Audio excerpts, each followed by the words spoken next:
Tonight we enter the silence beneath ancient Mesopotamia, where clay tablets sleep under dust, salt, and broken brick.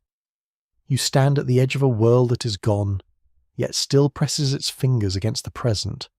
The river plains are wide and dark, and the air carries the smell of baked earth, reed smoke, and old water. Somewhere beneath your feet, a tablet has been lifted from the ground, its surface covered in wedge-shaped marks made by a human hand more than 4,000 years ago. In the late 19th century, archaeologists working among the ruins of southern Mesopotamia began uncovering thousands of such tablets. Some carried accounts of grain, fields, taxes, and temple labour. Others held hymns, laments, spells, and stories of gods who seemed very close to humans, almost too close for comfort. Scholars at institutions such as the University of Pennsylvania, the British Museum, Yale, and Oxford later studied these fragments, slowly rebuilding a vanished world from clay that had outlived kings, cities, and the people who wrote it. So, before you get comfortable, take a moment to like the video and subscribe, but only if you genuinely enjoy what I do here. And as the room settles around you, right where you are watching from, and what the local time is where you are, there is something quietly strange about that. A person in one country, awake at midnight, listening to words born beside rivers that once fed the first cities. You imagine the excavation at dusk, when the desert cools and the sky turns copper. Men brush soil from a clay fragment, careful not to break what has already survived empire, flood, fire, and neglect. The tablet is small enough to rest in one hand. It does not look powerful. It does not glow, sing, or announce itself. History rarely does. It waits. Yet inside those marks lies a troubling idea. The Sumerians believed death was not a clean ending.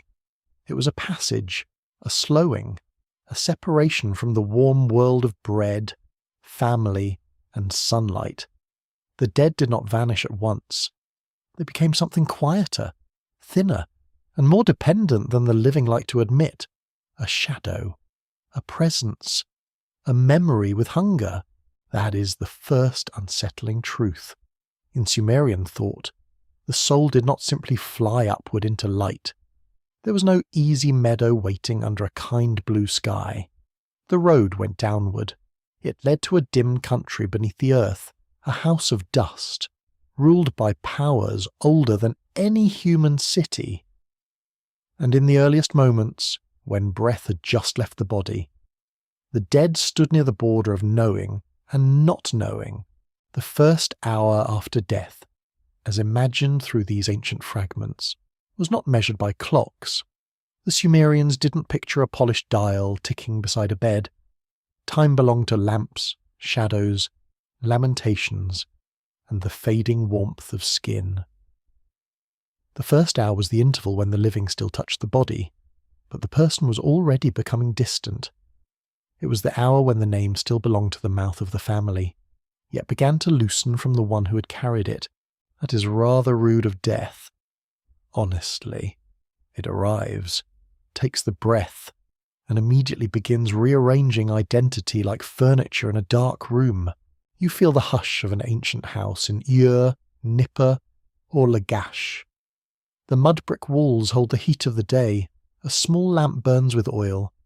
The floor is swept, but dust remains in the corners because dust always wins eventually. Relatives gather close. Someone cries softly. Someone else mutters a prayer, not in confidence, but in fear that the wrong word might matter. Records from Mesopotamian cities confirm that the dead required care. Offerings were made. Names were remembered. Food and water could be given at graves. The dead, in this worldview, remained connected to the household through ritual attention. The living did not merely mourn. They maintained a relationship. They negotiated with absence, a curious fringe belief found in later interpretations and modern esoteric circles, claims that some Sumerian texts preserve secret instructions for guiding the soul through the first hour after death. Serious scholars are more careful. They do not treat the tablets as a hidden manual in the modern sense. They see poems, myths, rituals, and funerary concerns scattered across centuries. Still, the pattern is difficult to ignore. Again and again, the dead are pictured as needing direction, food, remembrance, and passage. The debate remains open. Some historians argue that Sumerian death beliefs were mainly practical and domestic, centered on ancestor care and social continuity. Others suggest that beneath those rituals lay a deeper spiritual geography, where memory itself became the fragile bridge between worlds. The clay does not give a single answer, it gives fragments, and fragments are often more haunting than certainty. You hold that thought gently, as if holding a lamp in a narrow passage.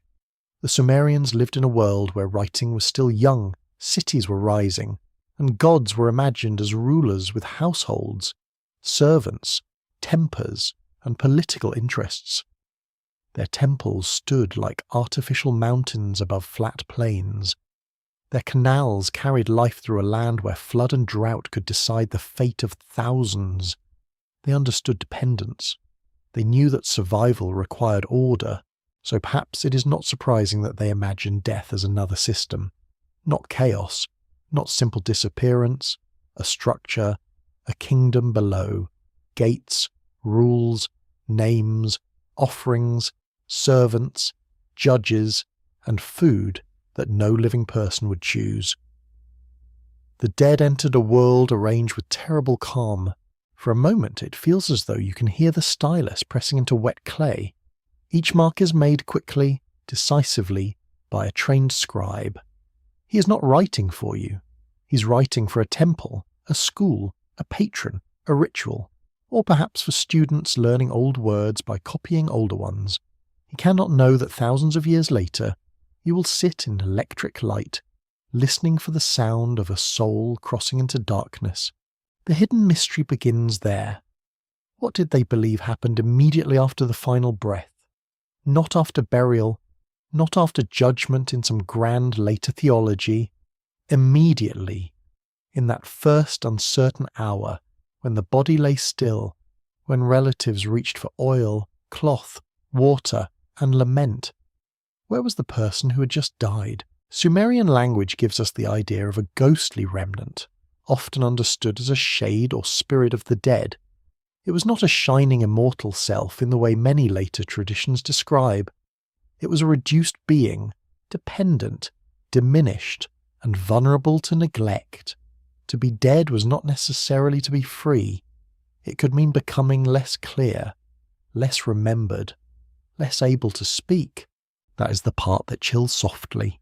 The first hour may have been imagined as a kind of confusion. The dead person had left the body, yet had not fully arrived below. The household still held the shape of life. The cup, the bed, the tools, the woven mat, the smell of barley bread, all remained. But the dead could no longer use them in the ordinary way. The world was familiar and unreachable at once. You might picture a hand trying to grasp smoke, it almost understands. In many ancient cultures, the newly dead linger. The Sumerian evidence, though fragmented, suggests a similar anxiety. The dead needed proper rites, or they could become restless. They needed burial, offerings, and remembrance, or their condition worsened. This means the first hour was not merely emotional for the living, it was dangerous for the dead. The living had work to do, and mistakes could echo downward. Scholars studying tablets from Mesopotamian archives have long noted that the underworld was described as a place of darkness, dust, and reduced existence. It was not simply punishment. It was the common destination of humanity. Kings and labourers, singers and scribes, mothers and soldiers, all faced the road below. Status might affect burial, offerings, and remembrance, but death itself remained stubbornly democratic, very inconvenient, as usual. The land around you darkens, the Euphrates moves slowly in the distance. Reeds whisper along the water, and insects begin their evening music. In the city, a family closes its door.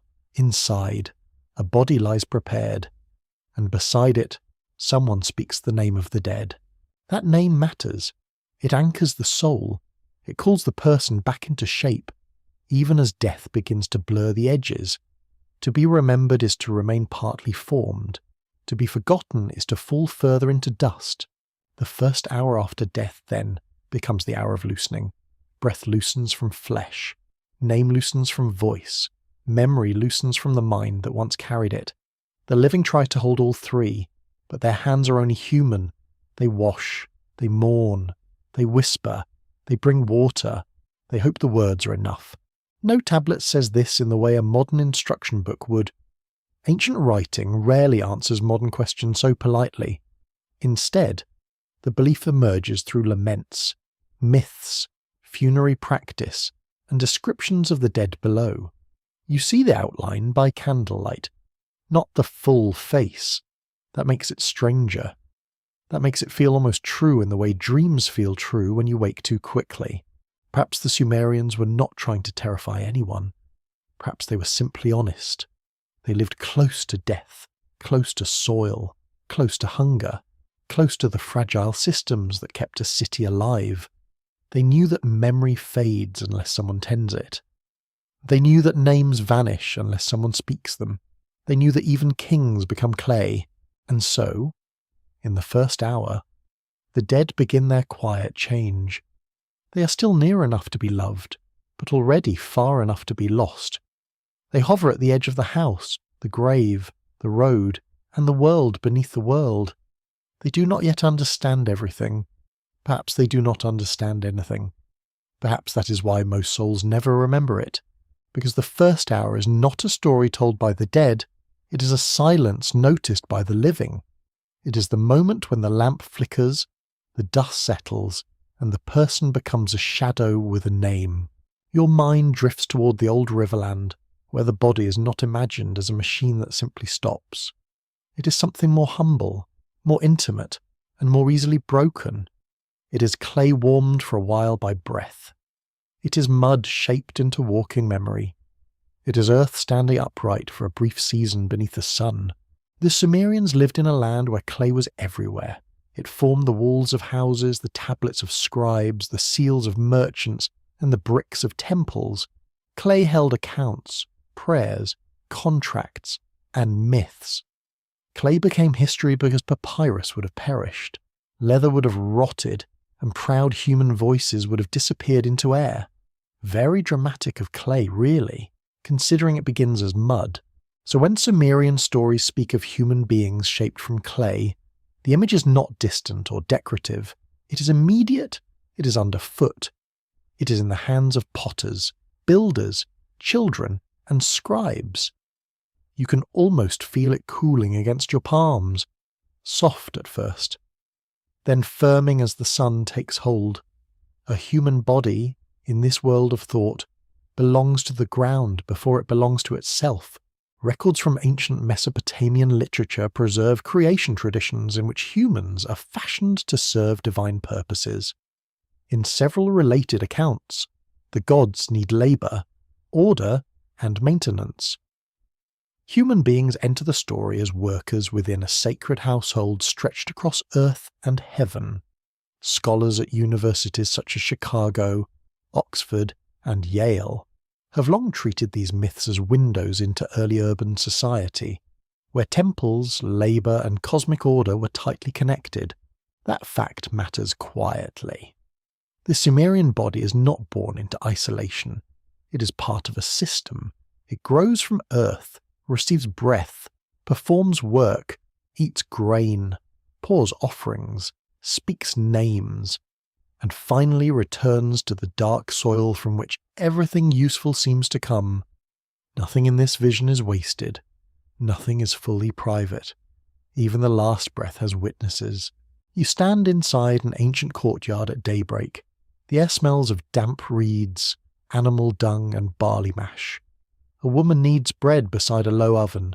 A child carries water in a jar too large for his arms. Somewhere, a temple worker sweeps dust from a threshold that will be dusty again by noon. The world is repetitive, and that repetition feels sacred. In such a place, breath is not merely biology. It is the sign that clay has been permitted to move. When breath leaves, the body does not become a different substance. It becomes more itself, in a bleak and simple way. It returns toward heaviness. Warm limbs cool. The face settles. The mouth no longer answers. The clay remembers gravity. The first hour begins there, not with thunder, but with weight. A family gathers close, and each person understands the change without needing a priest to explain it. The chest has stopped rising. The hand has lost its answering pressure. The room seems to grow larger, because the person who filled it has withdrawn from ordinary reach. You know that feeling, even across thousands of years. Absence changes the size of a room. In Sumerian belief, what leaves the body is not always described with the clean categories modern people expect. There is life, breath, spirit, ghost, name, and memory, all overlapping like shadows at sunset. The dead become a reduced presence, often imagined as something that can linger, hunger, suffer, or receive offerings. The body remains clay, but the person is not easily dismissed. A quirky fringe tidbit appears in modern retellings of Sumerian lore. Some claim the ancients believed the soul felt its own body hardening back into clay during the first hour. Careful historians would raise an eyebrow at that, possibly both eyebrows if coffee had been invented. The tablets do not say it so neatly. Still, the image is strangely faithful to the emotional world of the texts.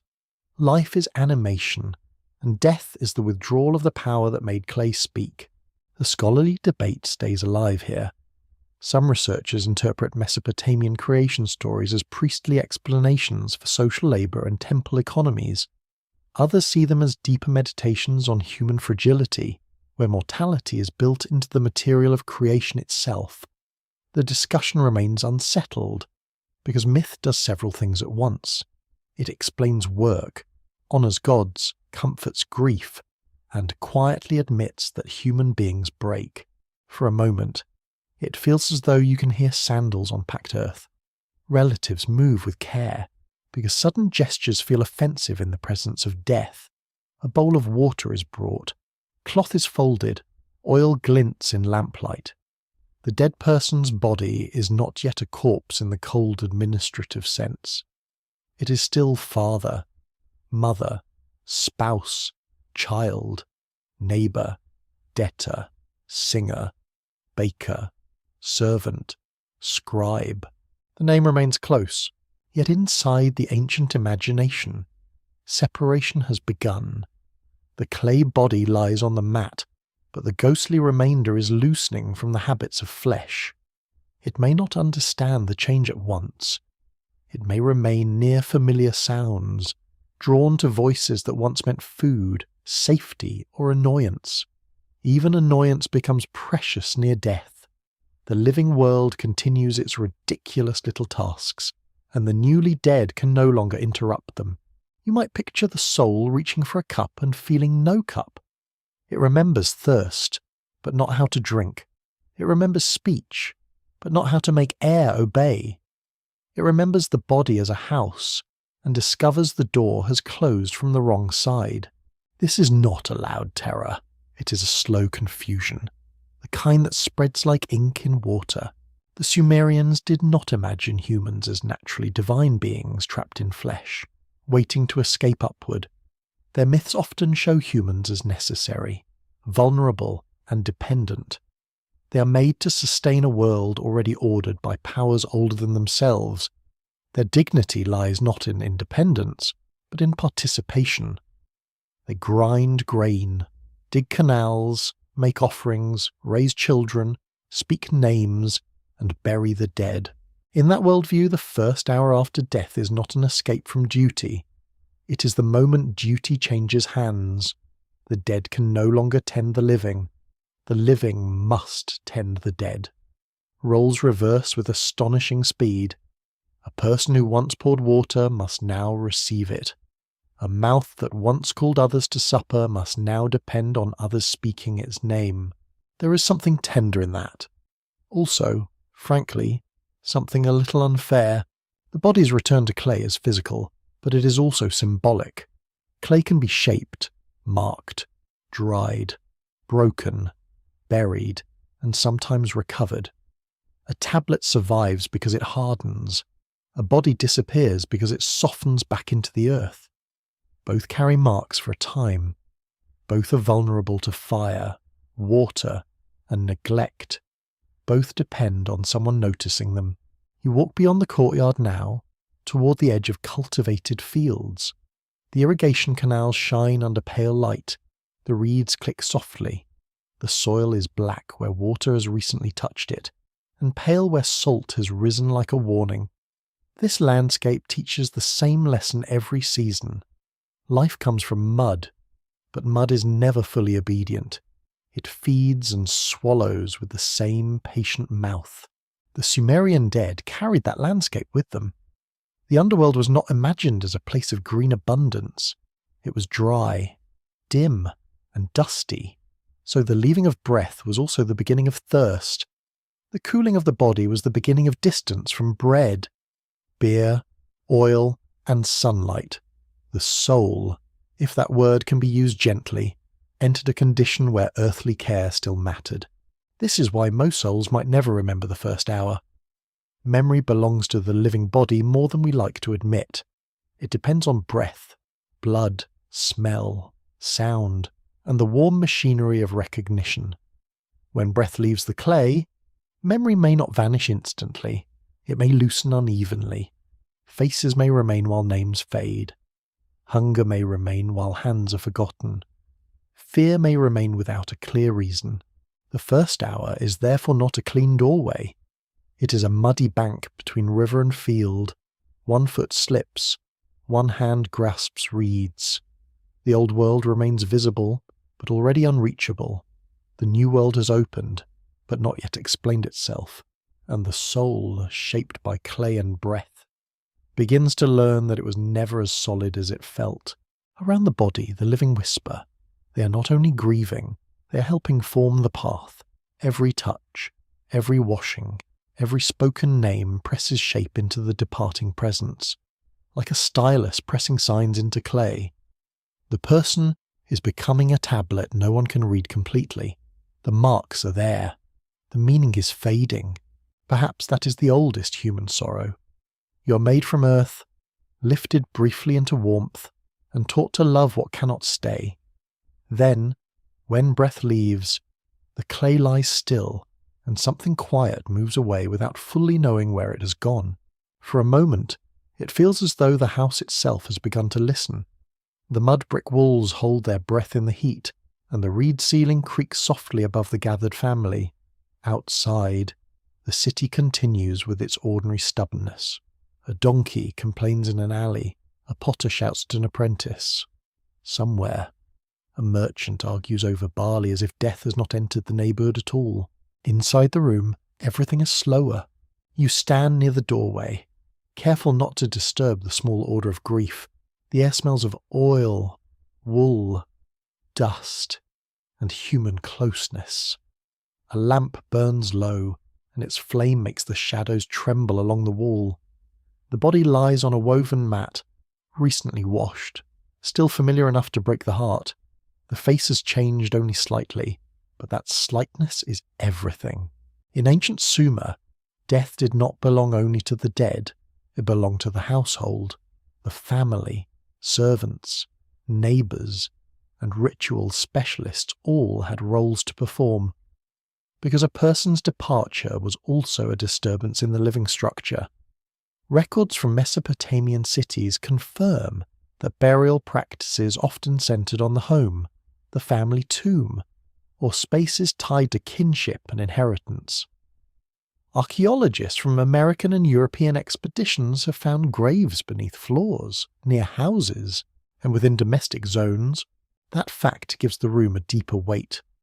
The dead were not always sent far away to a distant cemetery beyond thought. They could remain close, sometimes beneath the same places where meals were prepared, children slept, and arguments unfolded. Imagine that charming little domestic arrangement, your ancestors beneath the floor, silently judging your cooking, yet the closeness was not merely strange. It was intimate. The dead remained part of the house, though transformed. Their presence had to be acknowledged, fed, remembered, and contained. A neglected dead person could become troublesome, not always evil, but restless, hungry, and poorly settled. The living did not want that. The dead probably did not want that either. The dying chamber becomes a threshold, and thresholds are never comfortable places. They are neither one room nor another. They belong to movement, hesitation, and risk. The first hour after death happens in such a threshold.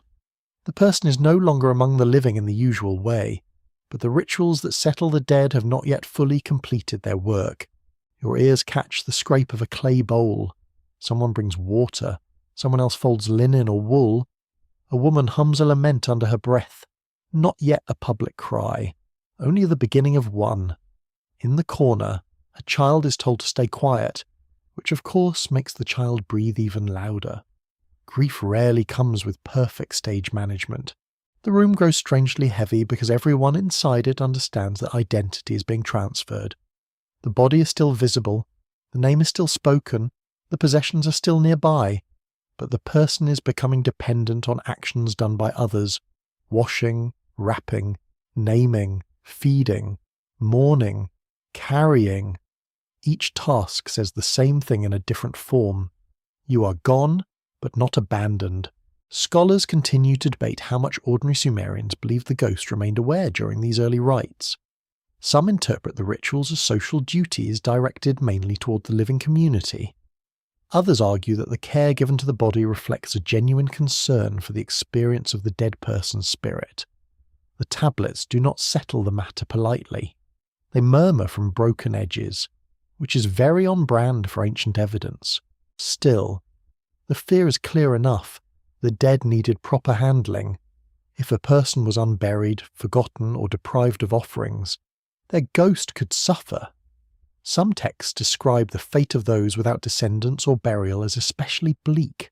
They lack regular food and water. They drift without support. Their memory thins because no household keeps it firm. In this room, every small action pushes against that fate. The living move carefully, not because they understand everything, but because uncertainty makes people precise. You can feel it in the way fingers touch the forehead, the way a jar is placed beside the mat, the way someone repeats the name more than once. It is not only affection, it is anchoring. A quirky tradition from later Mesopotamian magical thinking suggests that certain household disturbances could be blamed on unsettled ghosts. Creaks, bad dreams, strange illnesses, and a run of poor luck might be interpreted as signs that the dead required attention. It sounds almost suspiciously convenient. Lose your sandals, blame a ghost, burn the bread, blame a ghost. Still, beneath the humour lies a serious belief. The boundary between living and dead was porous enough to worry about. The first hour in the chamber may have been imagined as a time when this boundary was thinnest. The newly dead presence might remain near the body, hearing but not answering, seeing but not acting, feeling the pull of familiar voices. It may have watched the family gather, not yet understanding why the room felt so far away. It may have heard its own name and turned toward it with the last habits of life. The lamp flickers. A smell of warm oil thickens the air. The mud floor feels cool beneath your feet, even though the day's heat still clings to the walls. Someone opens the door, and a narrow line of evening light falls across the body. Dust moves through it slowly, each particle bright for a moment before vanishing into dimness. The scene is simple, but it feels older than language. Ancient laments often speak in voices of loss, separation, and the ruined house. They do not always describe a private emotional state in the modern sense. They turn grief into ritual sound. The living cry in patterned ways because disorder must be given a form.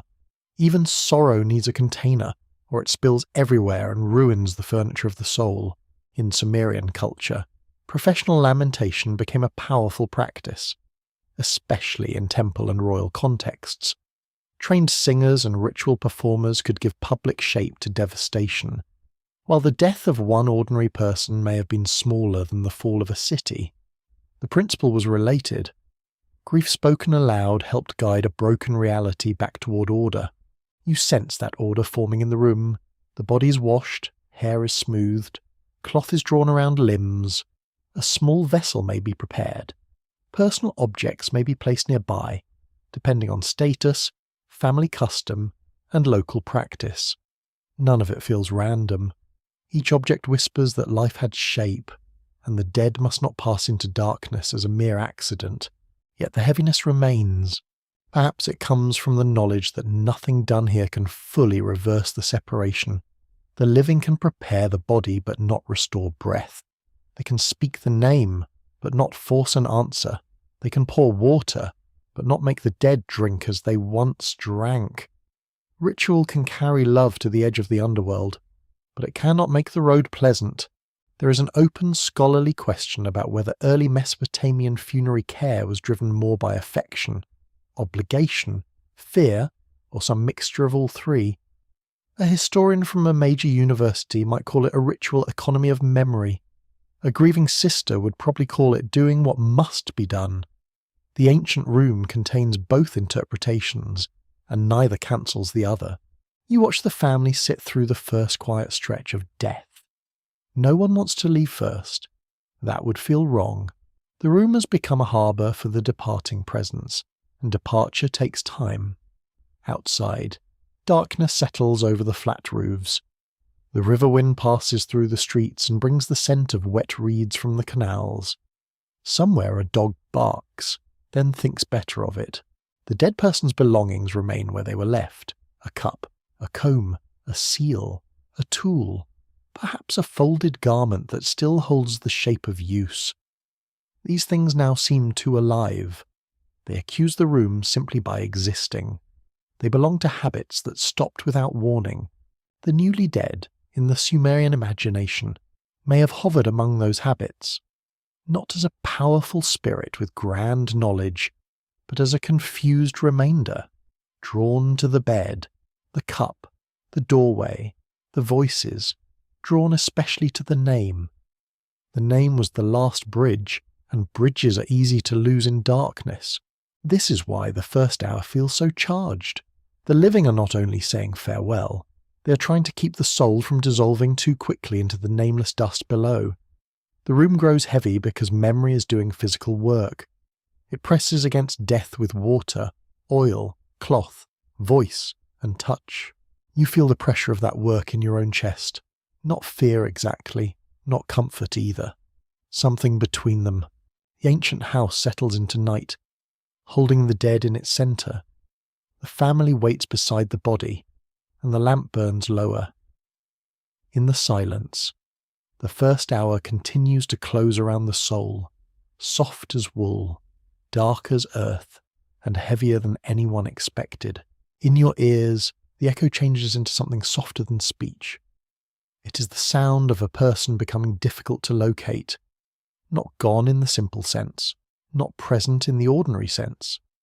Somewhere between the mat, the doorway, the breathless chest, and the frightened attention of those who remain. This is where the first shadow awakens. The Sumerian dead were often imagined as a ghostly presence, reduced but not erased. The ancient word is usually translated as ghost, spirit, or shade, though every translation feels a little too tidy. It was not the full living person walking around with better lighting. It was a dimmer remainder, a being loosened from warmth, appetite, and flesh, yet still strangely tied to them.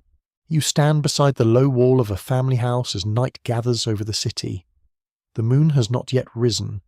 The alleys are dark but not silent. Feet pass over packed earth. A distant door closes. The air smells of ash, sheep wool, and the sourness of spilled beer.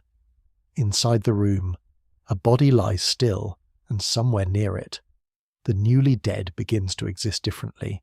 Records from Mesopotamian texts show that ghosts could trouble the living when deprived of burial, remembrance, or offerings.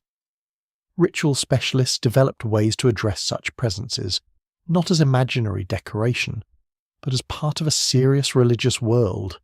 Scholars at institutions such as Yale, Harvard, Pearson, and Chicago have examined these traditions as evidence that the dead remained socially active in ancient Mesopotamian thought. That is the mainstream fact beneath the unease. The dead still mattered. They had claims. They could be neglected, soothed, angered, or fed through ritual means. Their condition was not private. It remained woven into family responsibility, household order, and the nervous imagination of the living. Now consider the first moments after breath leaves. The ghost does not awaken with a lecture from the universe. No polite official arrives with a helpful tablet and a map. The Sumerian picture is much dimmer. The newly dead presence may hover in confusion, drawn toward the familiar body and familiar voices, but unable to rejoin them. It is a quiet mistake. The shadow may not know it is a shadow. It may turn toward the sound of its name, expecting the mouth to answer. It may remember the shape of arising from bed, yet find no weight beneath it. It may feel hunger without a stomach, fear without a pulse, and longing without hands. The living are inches away, but distance has become something other than space. You can feel the strangeness of that. A son leans near the dead face, a sister presses cloth into place, a neighbour whispers advice, possibly wrong, but delivered with confidence. There is always one person like that. Even in 4,000 years, the human household has not changed so much. The first shadow lingers around its own life. The clay cup, the sleeping mat, the household shrine, the storage jar, the smell of cooked grain. These things are ordinary to the living, but to the dead they may become landmarks in a country already fading.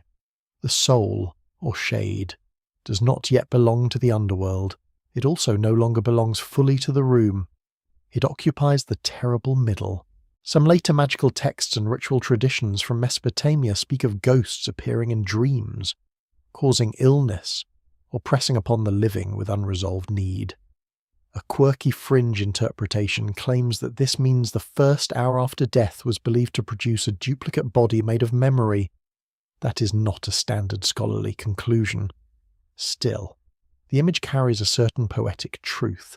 The ghost is like a person drawn in smoke, still shaped by habit, but already losing detail. The open debate remains delicate. Some researchers see ghost traditions as expressions of grief and anxiety, where the dead represent unfinished obligations. Others argue that Mesopotamians treated ghosts as real members of a wider unseen society, with their own needs and dangers. Both views are possible because ancient religion rarely separates feeling, ritual, and reality as neatly as modern minds prefer.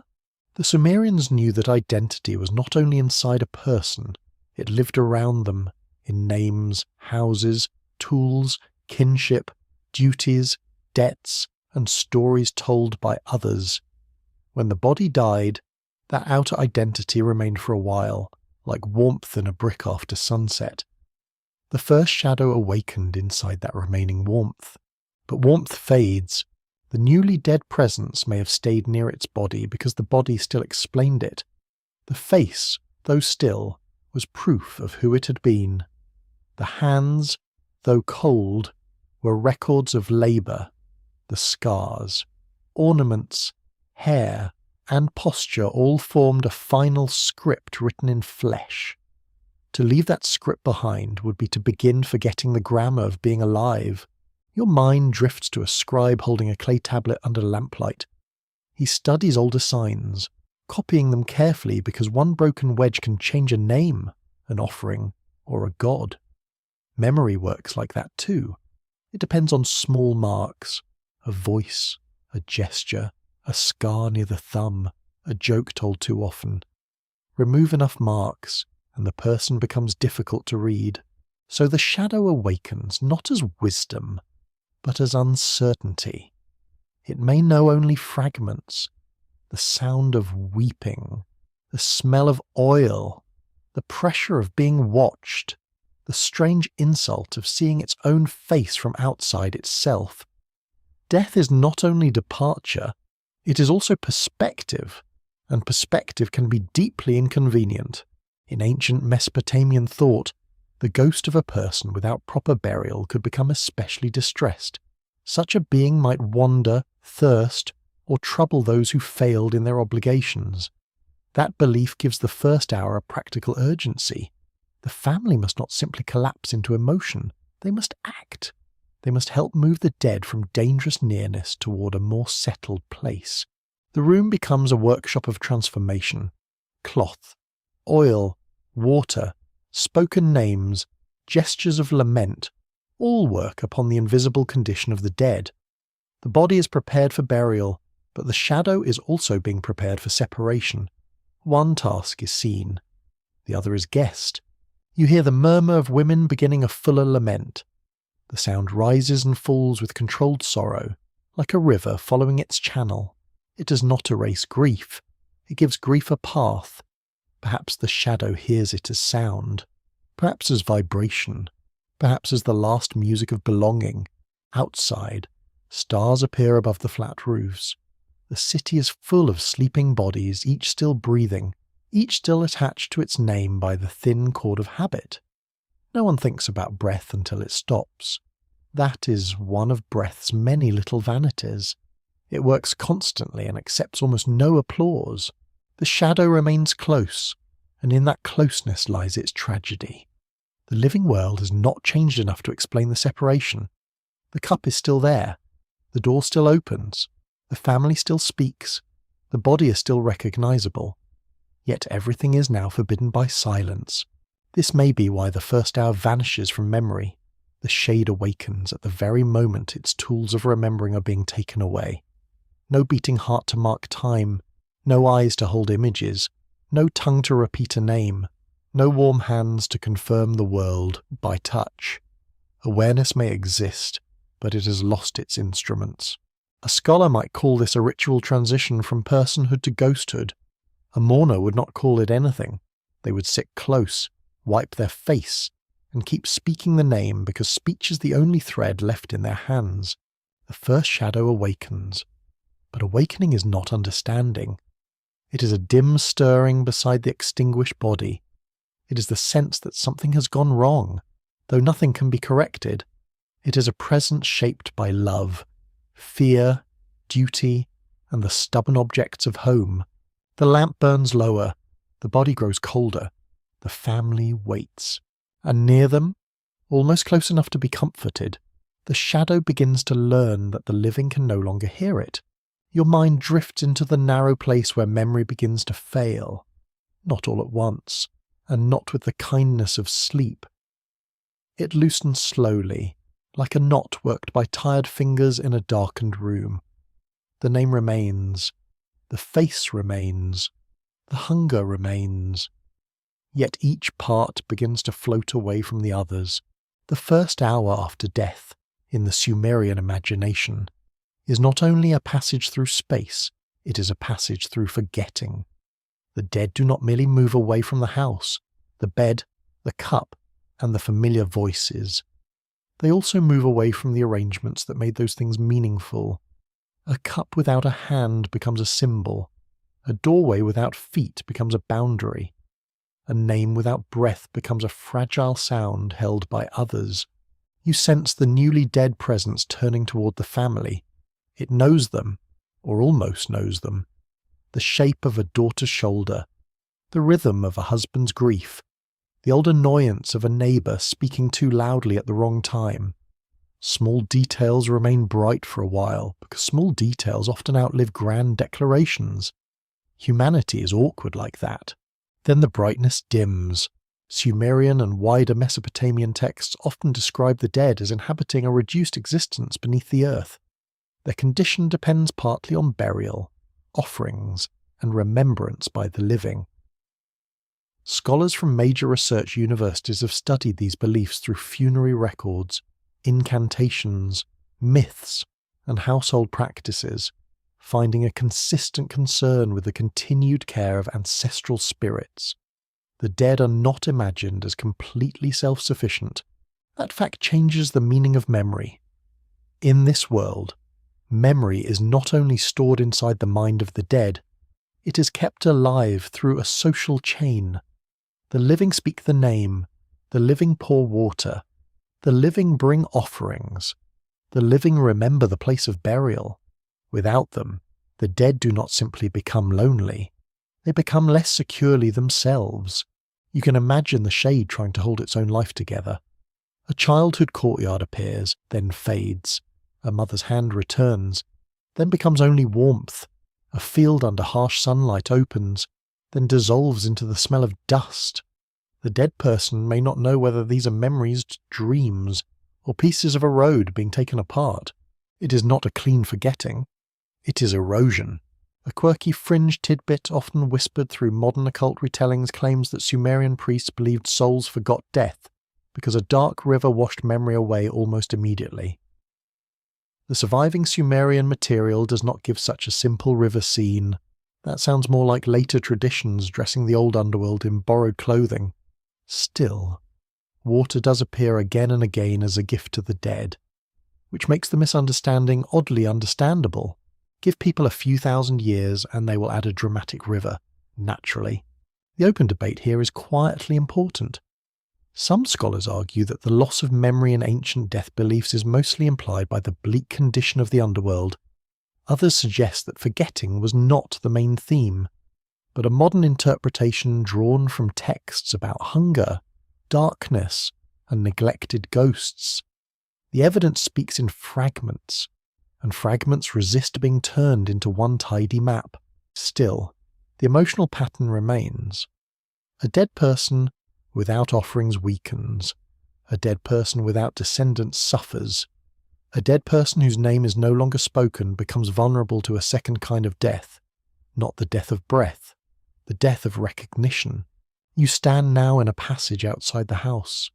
The night air is cooler, and the ground exhales the day's heat. Sandals scrape softly against the packed earth. Someone carries a lamp ahead, cupping the flame against the breeze. Behind, the body is prepared for its journey, while the unseen shade is drawn between two hungers. One hunger reaches back toward life. The other pulls downward, toward the dim order of the underworld. The first hunger is made of attachments. Bread shared at sunrise. Arguments beside storage jars. The smell of wool after rain. The weight of a child asleep against the chest. The pride of a seal pressed into clay. The fear of debt. The pleasure of cold water after labour. These are not heroic memories, but they are the fabric of a human life. The second hunger is stranger. It belongs to what the dead are becoming. A ghost needs offerings, but cannot prepare them. It needs remembrance, but cannot force love. It needs a place among the dead, yet still trembles near the living. The first hour holds these two hungers together, and that tension may be why memory begins to tear. Perhaps the shade remembers taste before it remembers the person who cooked. Perhaps it remembers grief before it remembers who has died. Perhaps it remembers the sound of its name without knowing that the name is its own. That would be a cruel little trick from the universe. And sadly, the universe has never been above those. The Sumerians lived in a world where names had power. A name could identify ownership, lineage, office, divine favour, and social place. Names were written on tablets, impressed by seals, recited in offerings, and preserved in records. To lose a name was not simply to lose a label, it was to lose position in the ordered world. So memory breaks apart around the name first. The family repeats it because repetition fights dissolution. A father's name, a mother's name, a child's name, each spoken aloud as if sound can build a small shelter.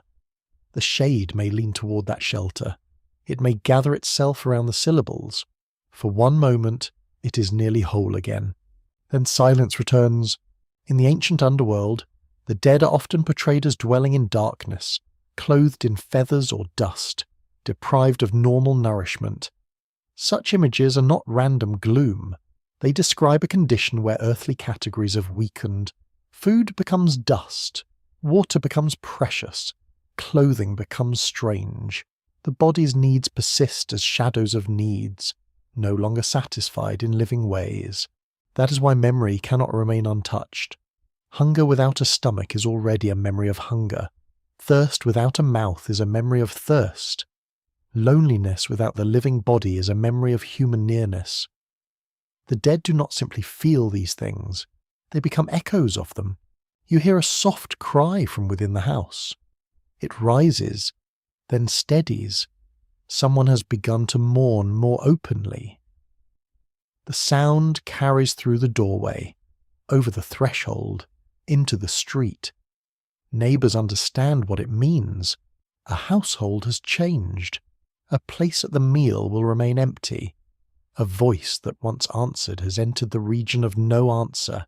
For the shade, that cry may be the last clear rope thrown from the living world. It may recognise sorrow before it recognises faces. It may be pulled by the sound, not because it understands death, but because grief calls with the authority of love. Yet even love cannot preserve every detail. The first hour is full of fading inventories. The dead loses the map of the house, then the order of rooms, then the reason a certain corner mattered, then the memory of where the door led. What remains may be simpler and more painful. Warmth, voice, hunger, name, darkness. A modern mind might ask whether the Sumerians truly believed memory worked this way. The careful answer is that they left no single doctrine explaining the first hour in direct terms. Ancient people did not always organize mystery for our convenience. Instead, their texts reveal anxieties about care, remembrance, ghosts, burial, and the underworld. From these, a picture forms slowly, like a face appearing in smoke. The picture is this: the dead require the living because death weakens the self.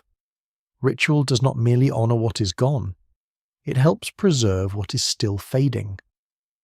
The first hour matters because it is the hour when the soul is closest to life.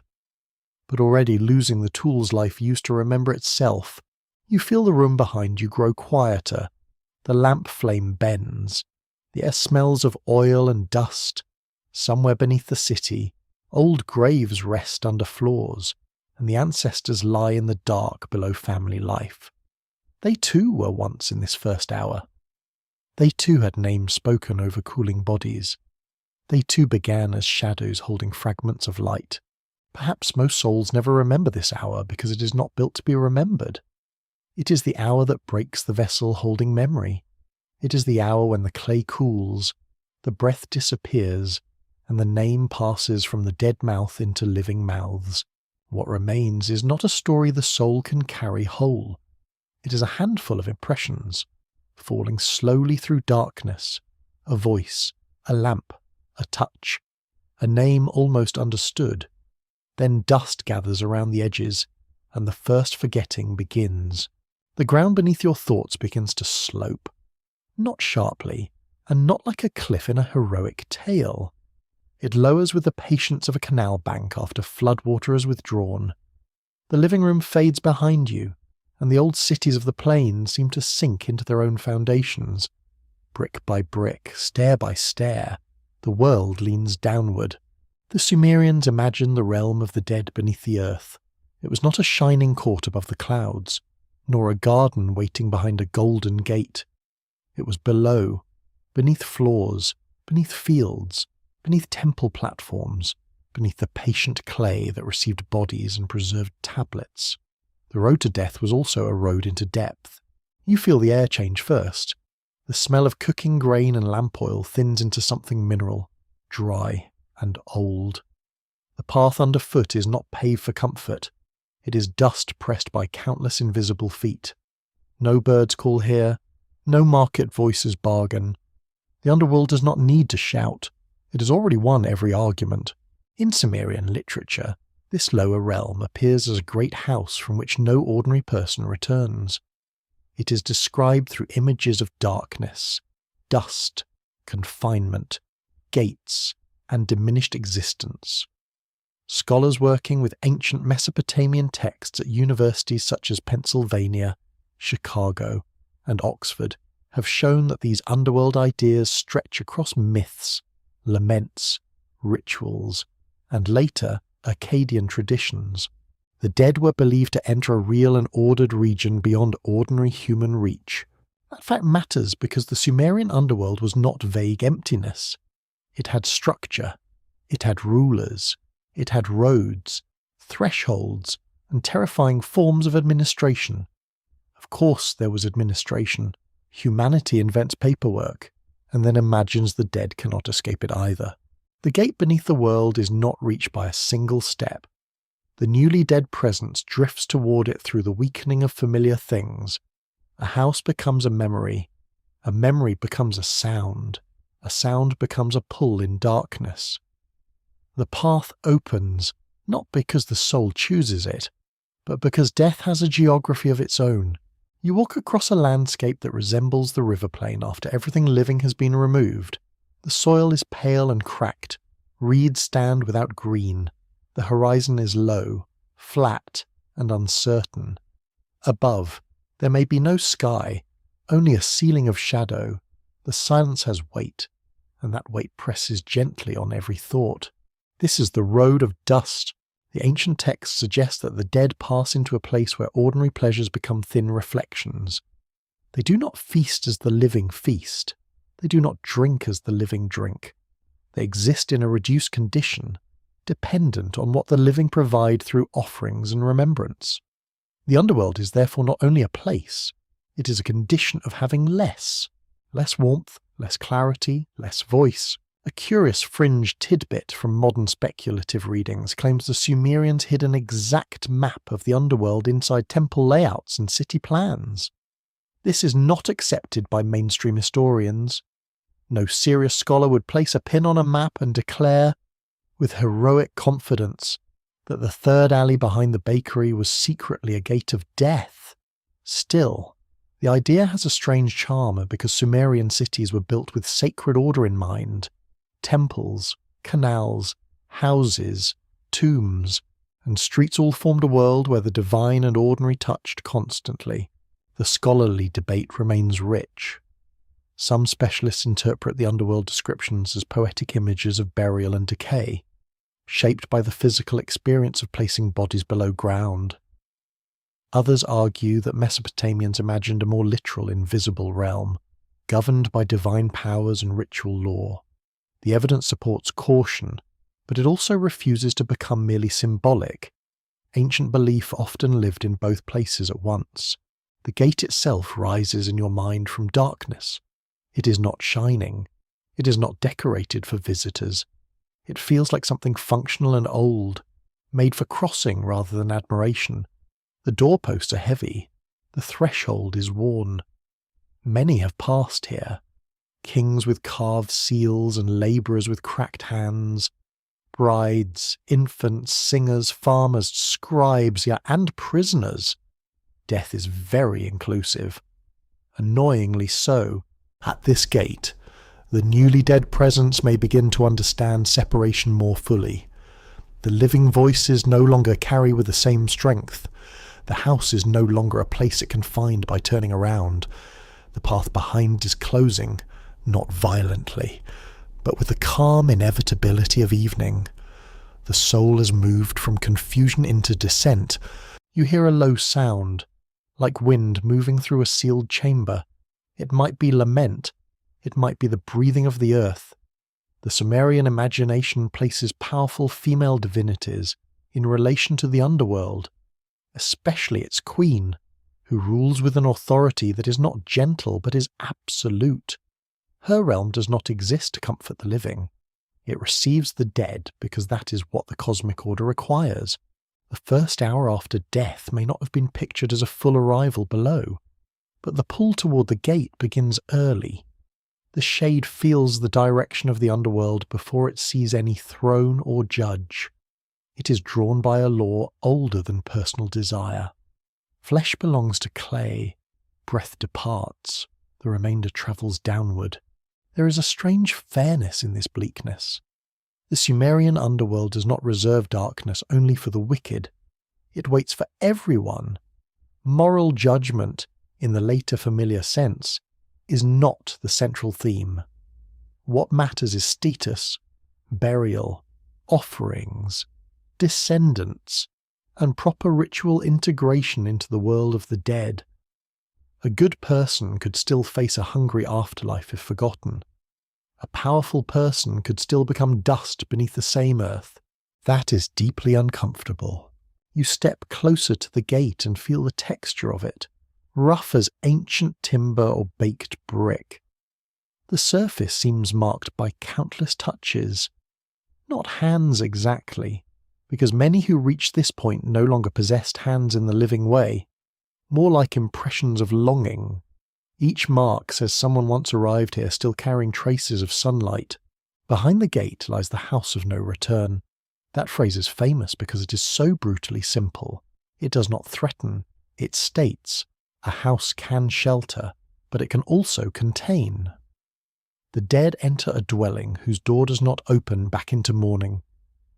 They become residents of a realm where dust replaces abundance, and silence slowly teaches them new habits. The gate beneath the world also explains why memory falters. A gate divides. It says there is a before and a within. On one side, the dead may still feel pulled by family voices. On the other, they are claimed by the system below. Passing through requires reduction. The soul cannot carry every bright object of life into the dark. Too much memory would be a kind of rebellion. Perhaps that is why the underworld road strips things away gently, terribly, efficiently.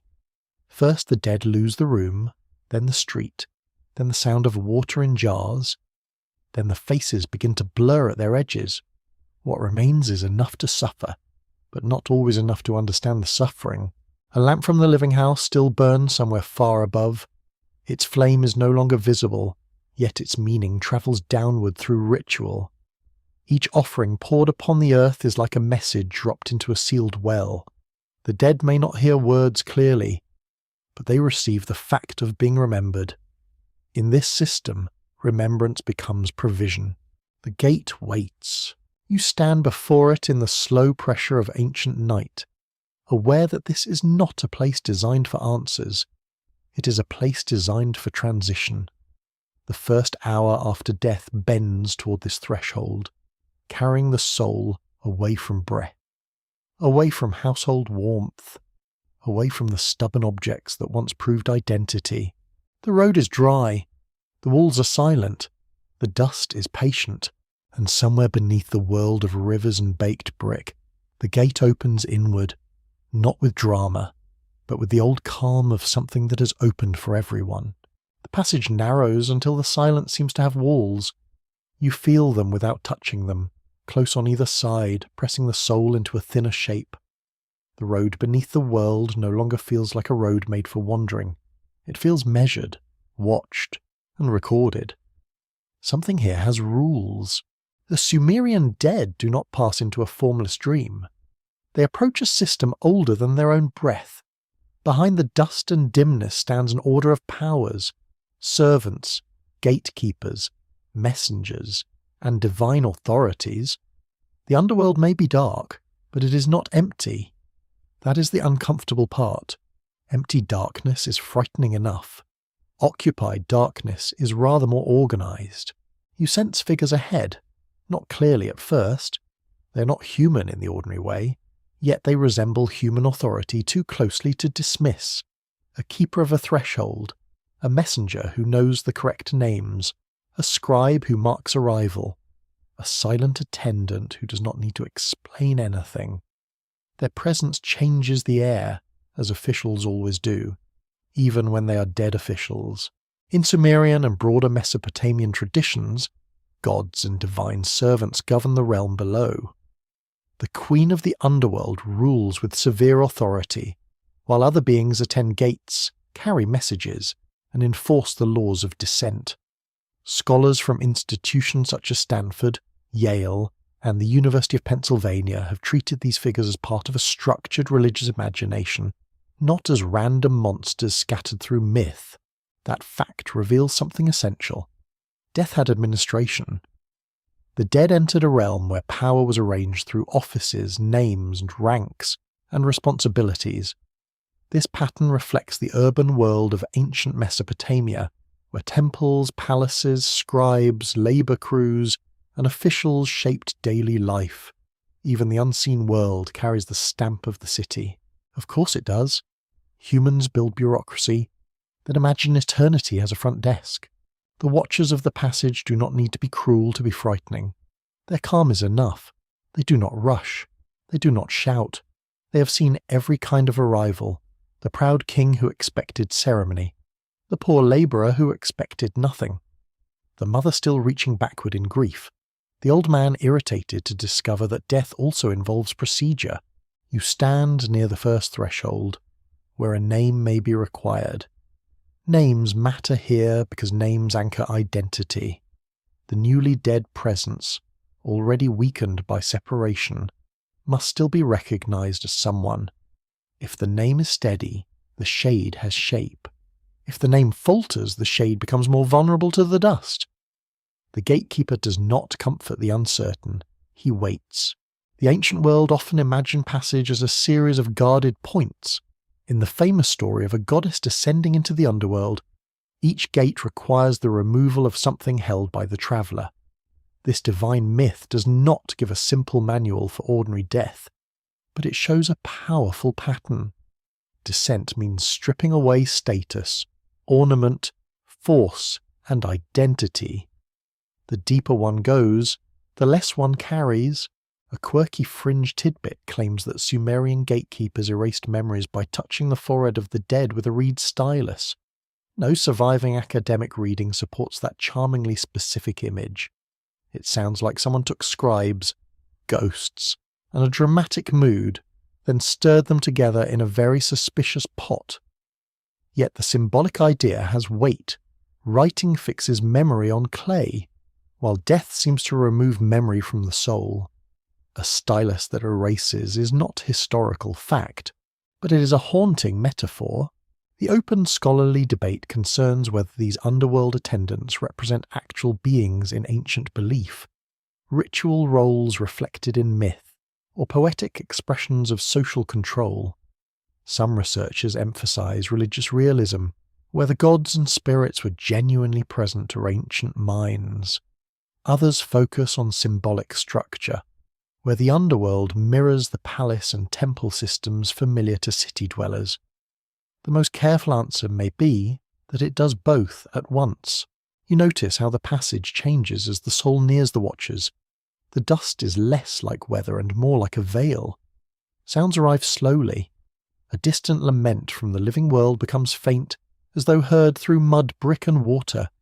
The shade still feels the call of its name. But now another force begins to speak in silence. Not language exactly, instruction. Move here, give this up, pass through, do not turn back. The watchers are part of that instruction. They do not explain the meaning of death. They enforce its direction. Their task is not philosophy. Their task is passage.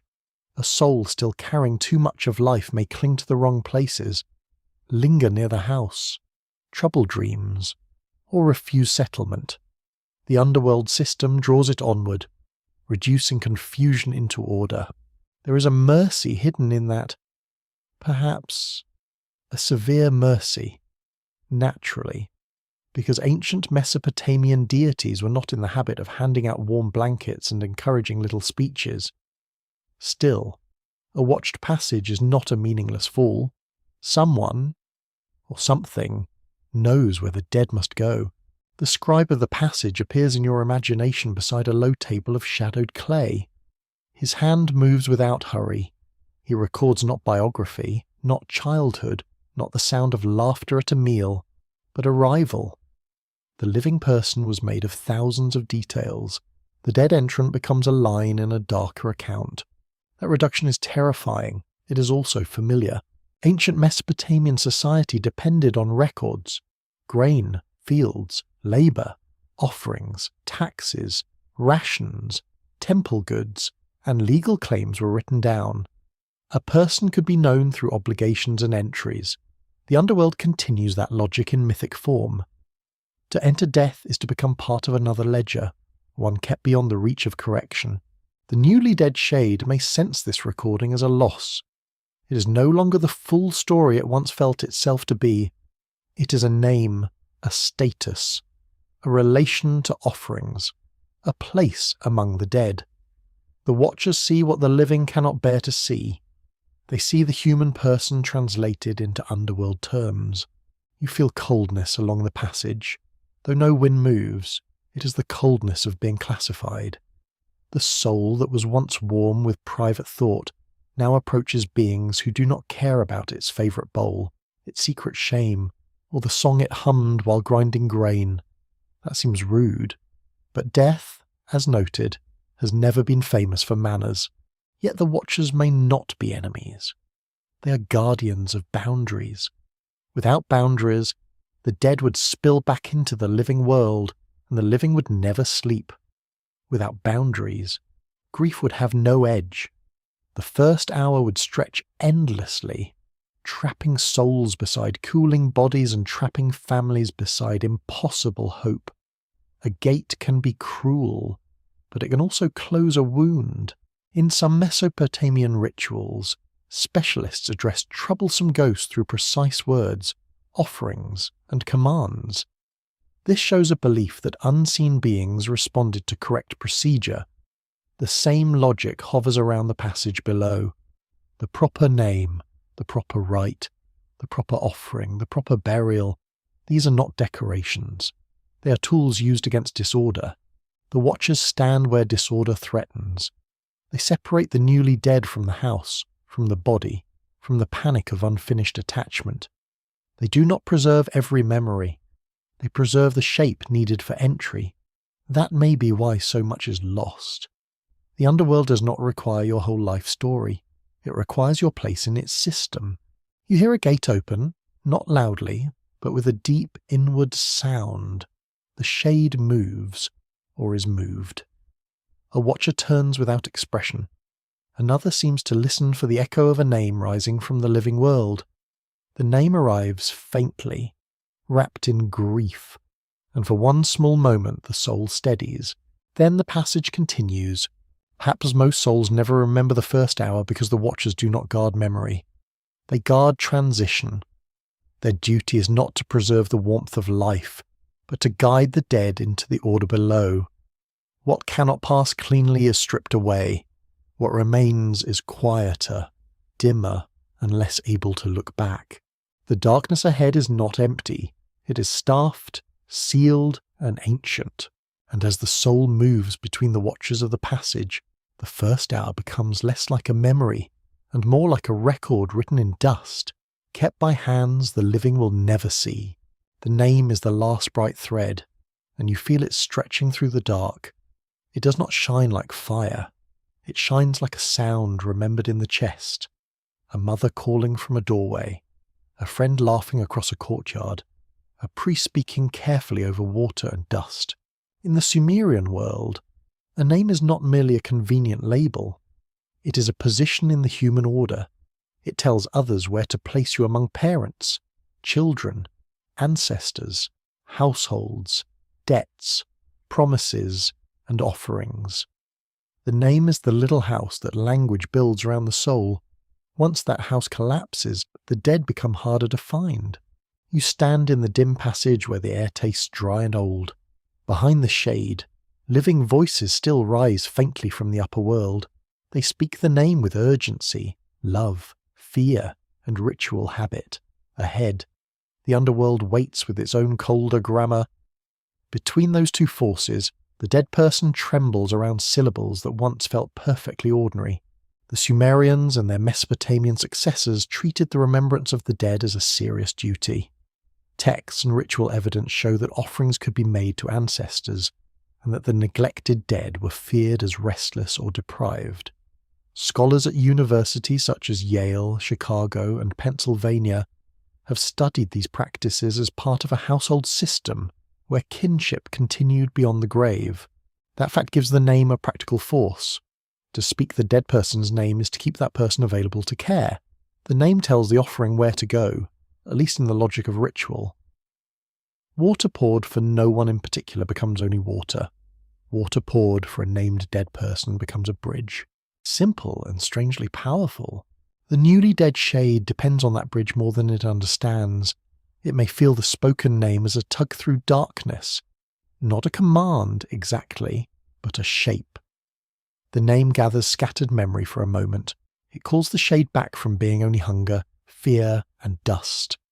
It says, "You were someone." It says, "You are still someone," though no longer in the old way. But names can fade among the living. A household changes. Children die. Families move. Tablets break. Inheritances are disputed with the kind of enthusiasm humans have always reserved for property. After a few generations, even a once-loved name may become formal, then uncertain, then absent. The dead rely on mouths that are themselves mortal. That is the hidden cruelty of remembrance. It must be renewed by beings designed to forget. A quirky fringe tidbit from modern mystical retellings claims that Sumerian souls forgot their names because underworld dust settled on their tongues. There is no careful, scholarly support for such an exact claim. The image is too neat, almost theatrical, and ancient evidence is rarely that cooperative. Yet the idea captures something that the texts do suggest more soberly. Dust is the atmosphere of the dead, and dust is what covers neglected things. You picture a name like a clay tablet left on a shelf. At first the signs are sharp, anyone trained can read them. Then the edges chip, a corner breaks, dust gathers in the cuts, a flood stains the surface, the tablet remains, but the message becomes uncertain. The dead person's name suffers a similar fate when memory passes through time. The open debate turns on how literally ancient Mesopotamians understood this fading. Some scholars argue that ancestral offerings were meant mainly to preserve family identity and inheritance lines among the living. Others suggest that the rituals were believed to nourish the actual dead in a real unseen condition.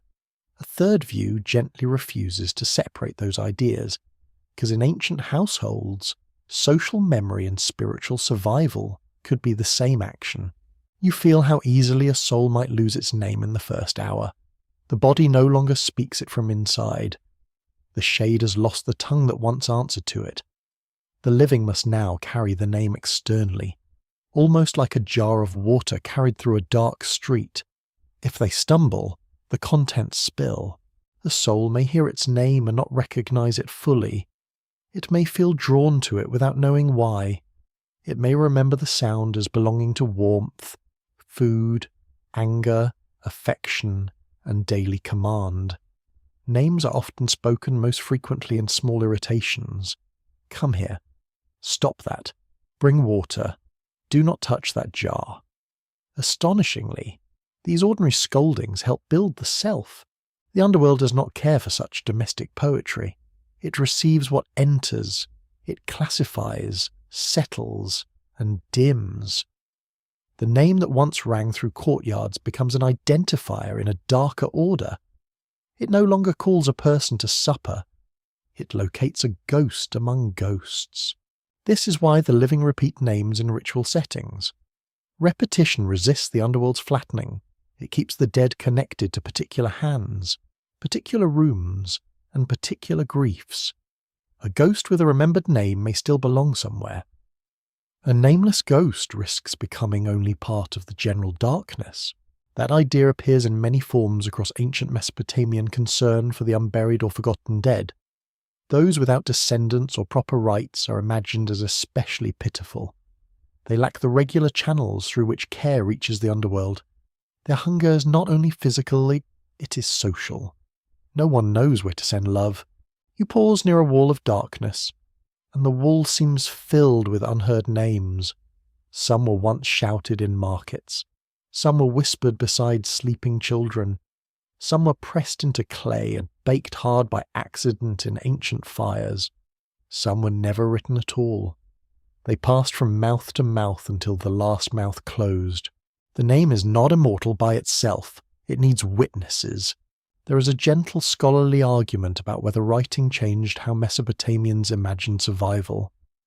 Writing could preserve names beyond living memory, especially for kings, officials, merchants, and temple workers. Yet most people were never recorded in ways that endured. Even in the land that invented durable memory, the majority vanished without a line that modern eyes can read. That is oddly humbling, also slightly rude, considering how much effort everyone put into existing. The first hour after death may hold the strongest contrast between name and namelessness. The name is still warm in the mouths of the family. It still carries tone, memory, and emotion. Someone says it and sees a face.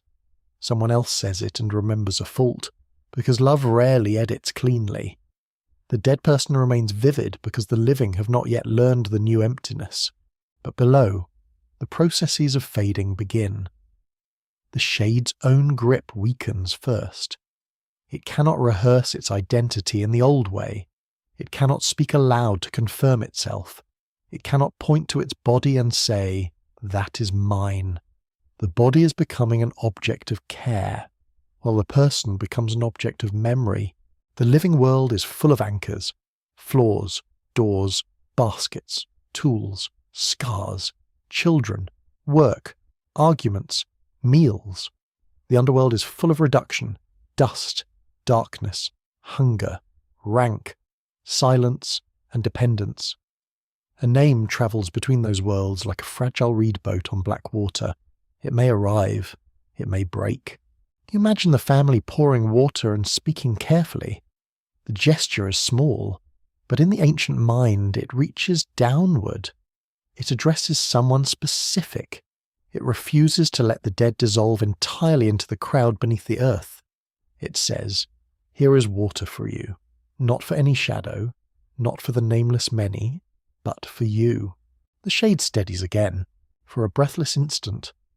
Memory gathers around the name. The courtyard returns, the smell of bread, the scrape of sandals, the face of someone loved. Then the current of descent pulls again, and the name becomes thinner, though not yet gone. Perhaps most souls never remember the first hour because the hour is spent losing the power to say who they are. The living speak, but the dead cannot answer. The name survives outside the soul before it survives inside it. Identity becomes borrowed from mourners, held in ritual, carried by descendants, and threatened by time. That is a fragile arrangement. It is also beautifully human. The passage deepens. The voices above grow faint, but the name continues to travel for a while, softer than a lamp glow, thinner than thread, still brave in its smallness. In the Sumerian darkness, to be remembered is not merely to be honoured, it is to remain shaped against the dust. And so the dead lose their names when the living stop building them, word by word, offering by offering through the long, quiet years. The darkness begins to taste of dust, and that is the first true meal of the dead. Not a feast, not a reward, not even a punishment announced with ceremony. It is simply what remains when bread, beer, dates, onions, and warm hands have been left behind.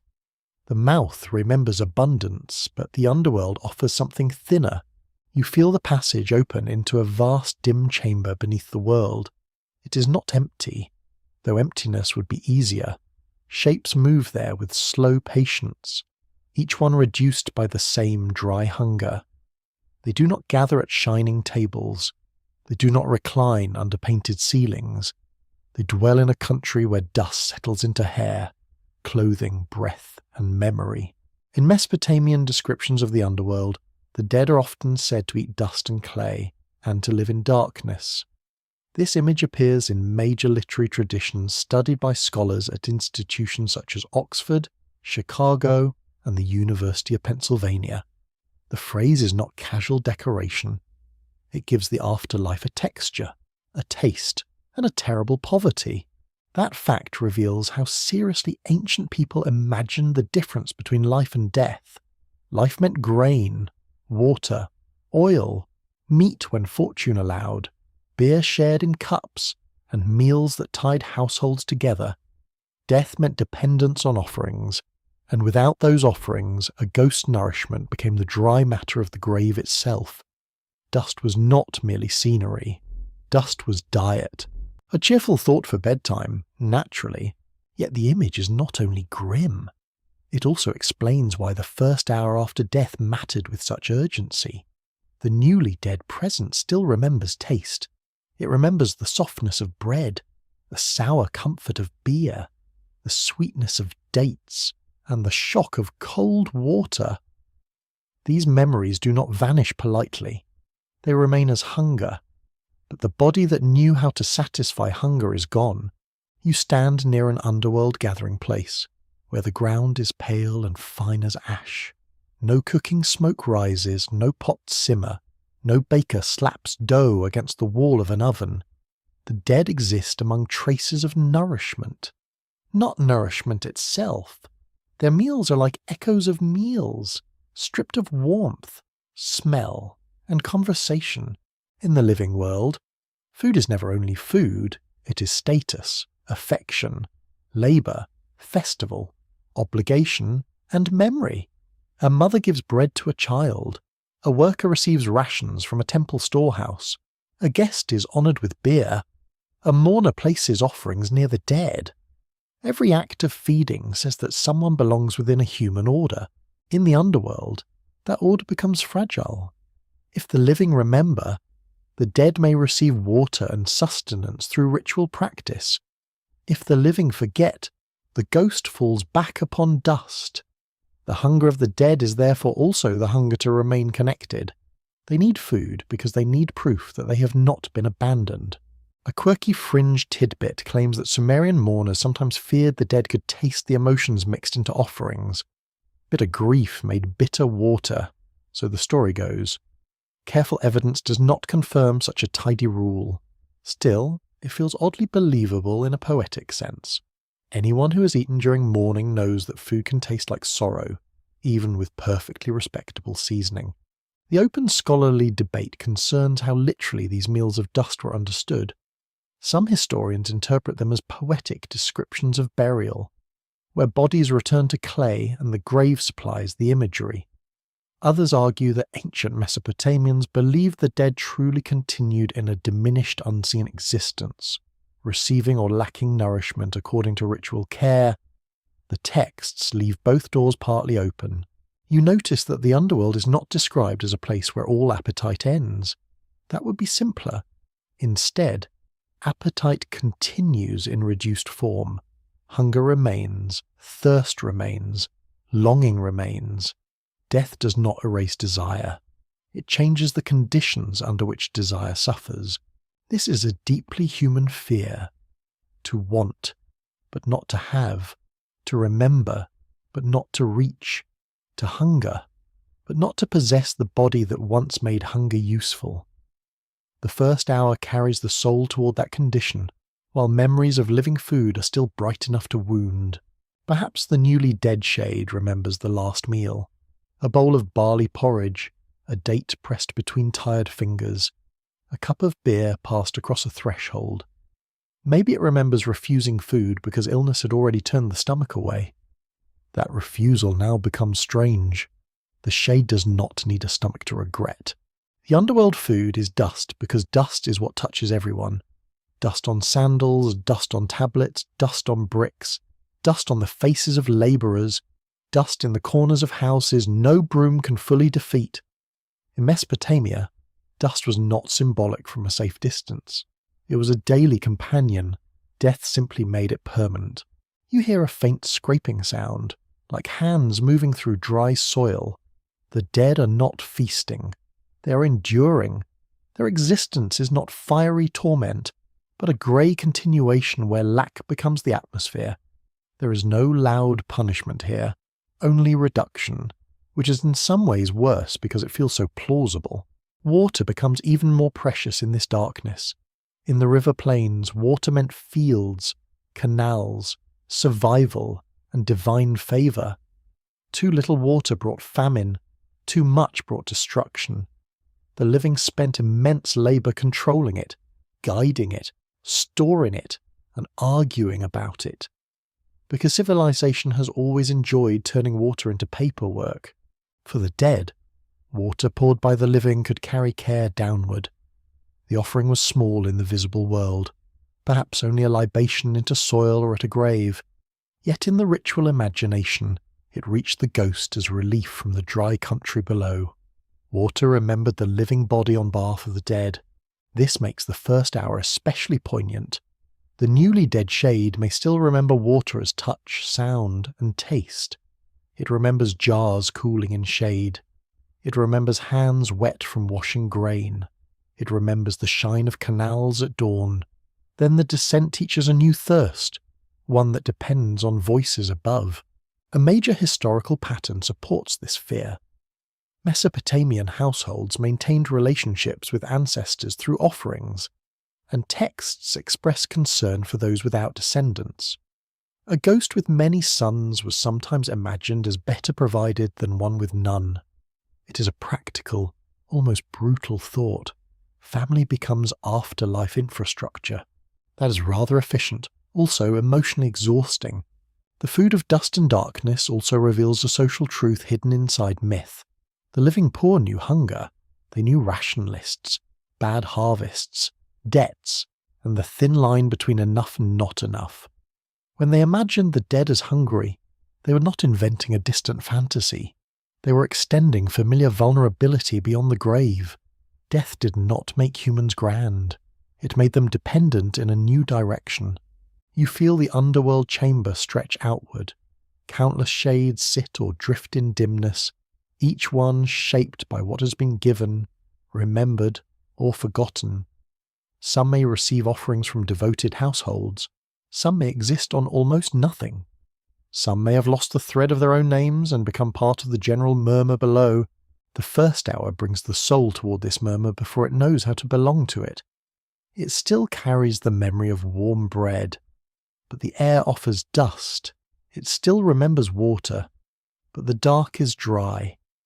It still recalls the comfort of eating among others, but the dead are companions without the full consolation of company.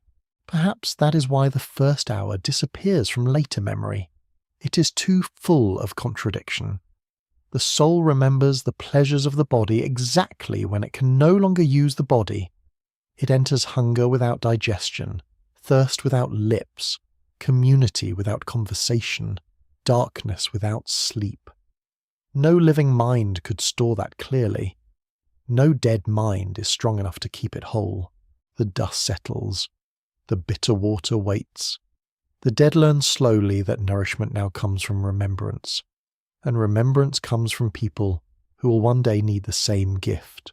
In the house above, someone pours a little water into the earth. In the world below, the shade turns toward it like a flower that has forgotten sunlight, and for one quiet instant, dust does not taste like everything. The living must remember first, because the dead can no longer begin the work. That is the quiet bargain at the centre of the old belief. A soul may drift, hunger, and listen from the dark, but the first clear gesture must rise from hands still warmed by breath. Memory becomes a task for those who can still lift water. You find yourself again among the living streets of a Sumerian city. Dawn has not fully opened, yet the roofs have begun to pale.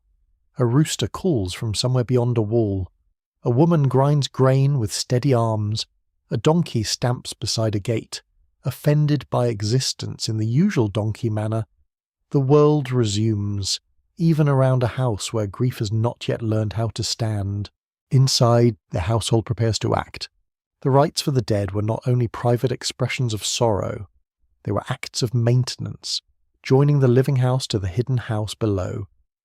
Archaeological evidence from Mesopotamian homes and graves confirms that burial and remembrance could be closely tied to family space, especially in cities where ancestors remained near domestic life.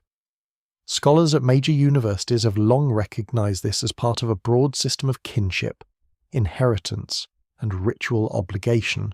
That fact changes the meaning of mourning. To grieve was not only to feel pain, it was to perform care correctly. The dead person's transition depended on water poured, words spoken, offerings arranged, and the body placed with attention. Love became practical. Sorrow became organized. Ancient people understood that feelings alone do not carry jars, dig graves, or remember dates. You hear the first louder lament rise through the room. It is controlled, shaped, almost musical. The voice does not wander aimlessly through grief. It follows a path older than the mourner.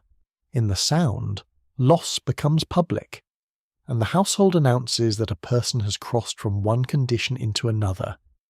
The living world is being told to make room for absence. There is wisdom in that. The family may wash the body, anoint it, wrap it, and place objects according to means and custom. Some graves contain pottery, ornaments, tools, or food vessels. Not every burial is rich, of course. Most people in history did not enjoy the luxury of being impressive in death. Still, even modest care could say something powerful. You belonged. You were not discarded. Your name has not yet fallen through the cracks. The living must remember first because memory weakens unless it is given form. Spoken names, offerings, burial places, and repeated rites turn grief into a structure that can last beyond the first shock. The soul below may be fading, but the household above becomes a small archive made of voices and habits. A quirky fringe tidbit claims that some Sumerian families whispered into burial jars so the dead could carry familiar voices into the underworld. The evidence does not support that as a clear historical practice. It is a lovely image, perhaps a little too lovely, like something invented by a poet with a suspiciously clean shovel. Yet jars did accompany burials, and vessels were central to offerings, so the imagination is not entirely wandering in strange fields. The scholarly debate remains alive around the emotional meaning of funerary practice. Some researchers emphasize social order, seeing the rites as ways to protect inheritance, lineage, and household stability. Others stress religious concern, arguing that families truly believe these actions affected the welfare of the dead. A careful view allows both. Ancient grief was not less sincere because it followed rules. You step toward the burial place, where the ground has been prepared. It may lie beneath a floor, near a house, or in a place associated with family memory. The earth smells cooler here. The tools make dull sounds. Each scrape of soil seems too loud, because death makes ordinary labour feel ceremonial. Someone coughs, someone weeps, someone gives instructions in a low voice, because even grief needs coordination. The body is carried with care, not as cargo, not as waste, as a person being moved into a new relation with the household. The living may not know exactly what the soul perceives, but they behave as though perception remains possible. That uncertainty gives tenderness to every gesture. A cup is placed, a vessel is set down, water may be poured. The name is spoken again, perhaps by someone whose voice breaks around it. The offering is small enough to vanish into soil, yet large enough to cross the distance between worlds. In the old logic, remembrance does not need to be grand. It needs to be directed. The dead cannot remind the living politely. They cannot appear with a calendar and say, "Do not forget my water this month," which is probably for the best. Instead, the burden sits among descendants. Children become keepers of names. Houses become chambers of memory. Meals become occasions where the absent remain quietly counted. This is why the childless dead were imagined with such sadness.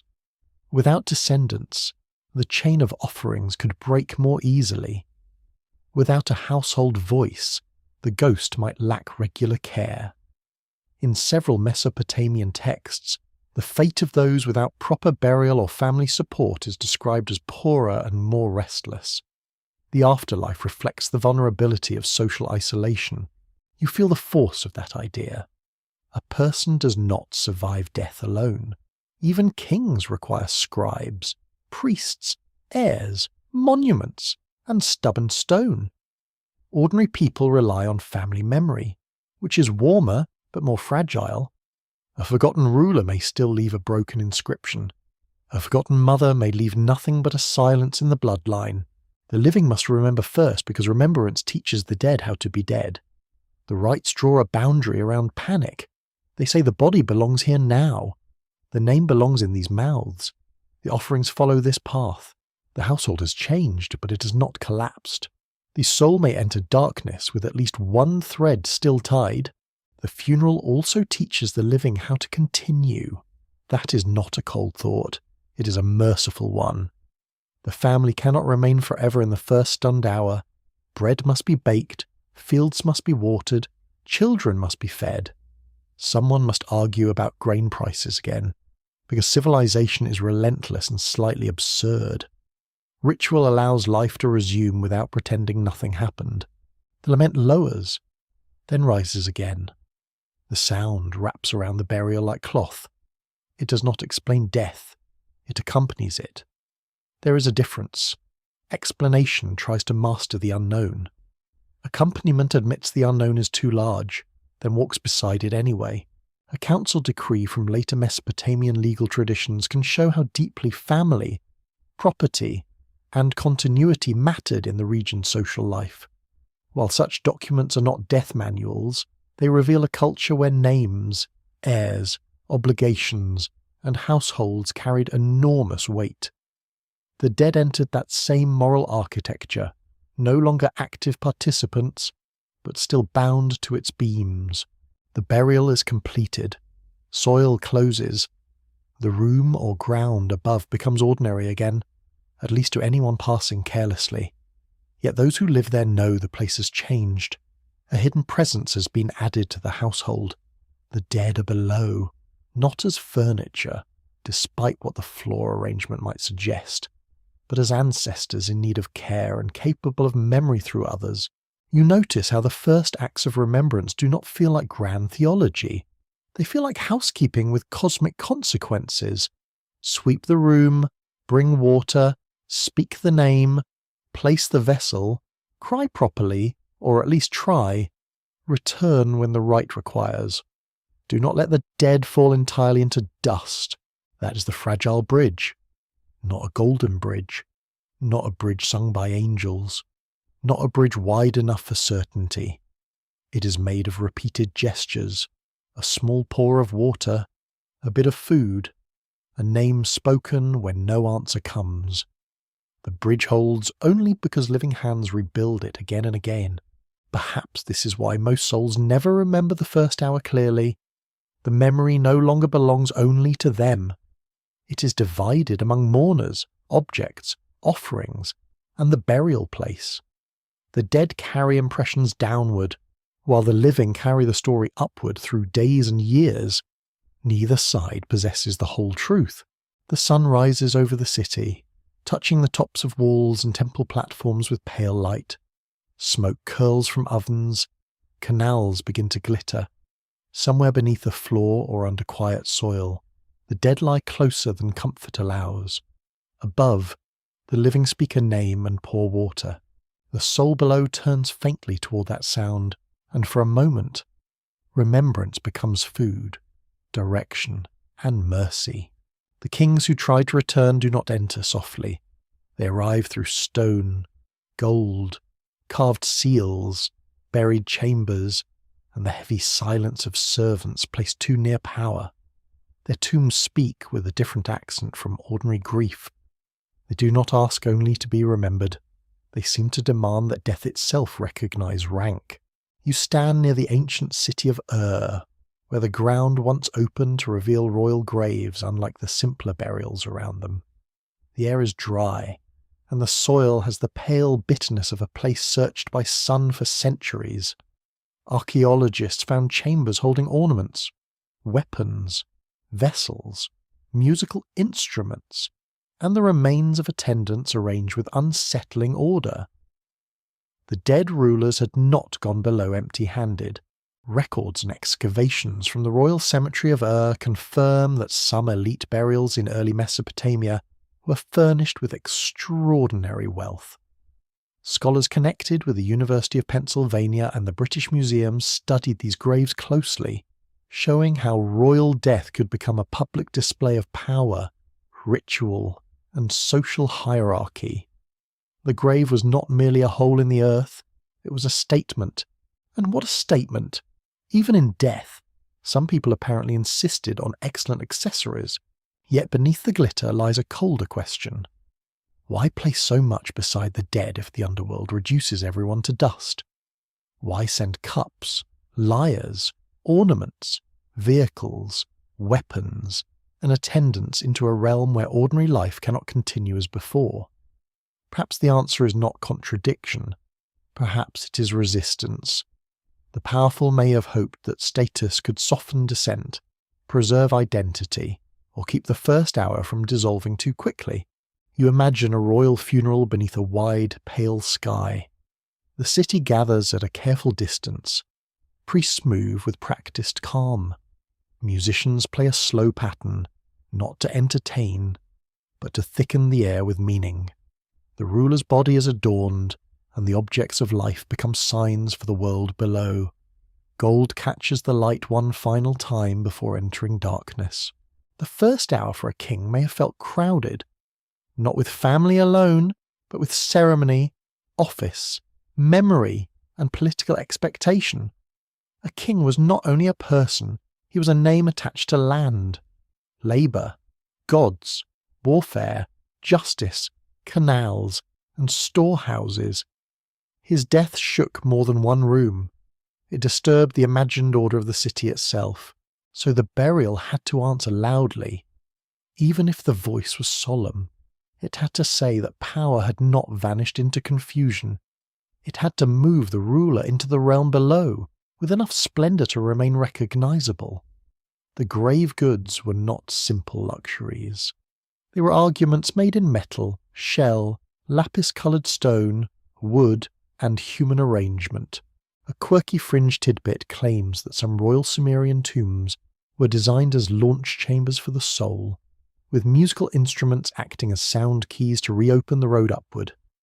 Mainstream scholars do not accept that as a proven interpretation. It has the flavour of late-night speculation wearing a very shiny necklace. Still, the presence of lyres, ritual objects, and elaborate staging suggests that sound, ceremony, and performance mattered deeply at the boundary of death. The open scholarly debate around the royal cemetery remains sensitive. Some researchers argue that attendants in these burials were sacrificed willingly within a ritual system that promised privileged afterlife service. Others stress coercion, hierarchy, and the violence hidden beneath royal display. The evidence cannot easily tell us what those attendants felt, and silence is not consent.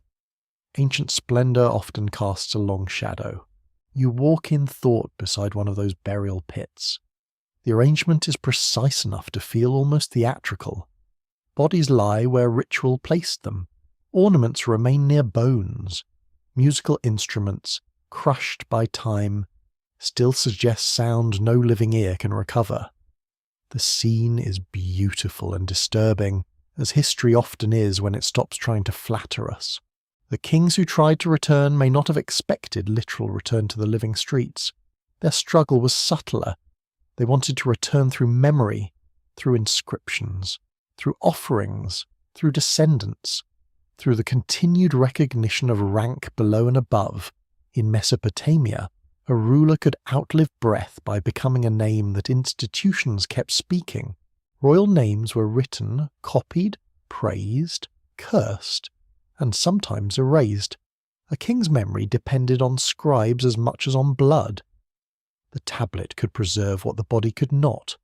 If ordinary people relied on family speech, rulers relied on official memory, which sounds grand until one remembers that officials are also humans with grudges, ambitions, and terrible handwriting. Still, writing gave kings a weapon against forgetting. A carved name on stone could endure beyond sons and grandsons. A temple inscription could announce piety long after the offering hands had vanished. A royal hymn could turn a human ruler into a figure walking near divine favour.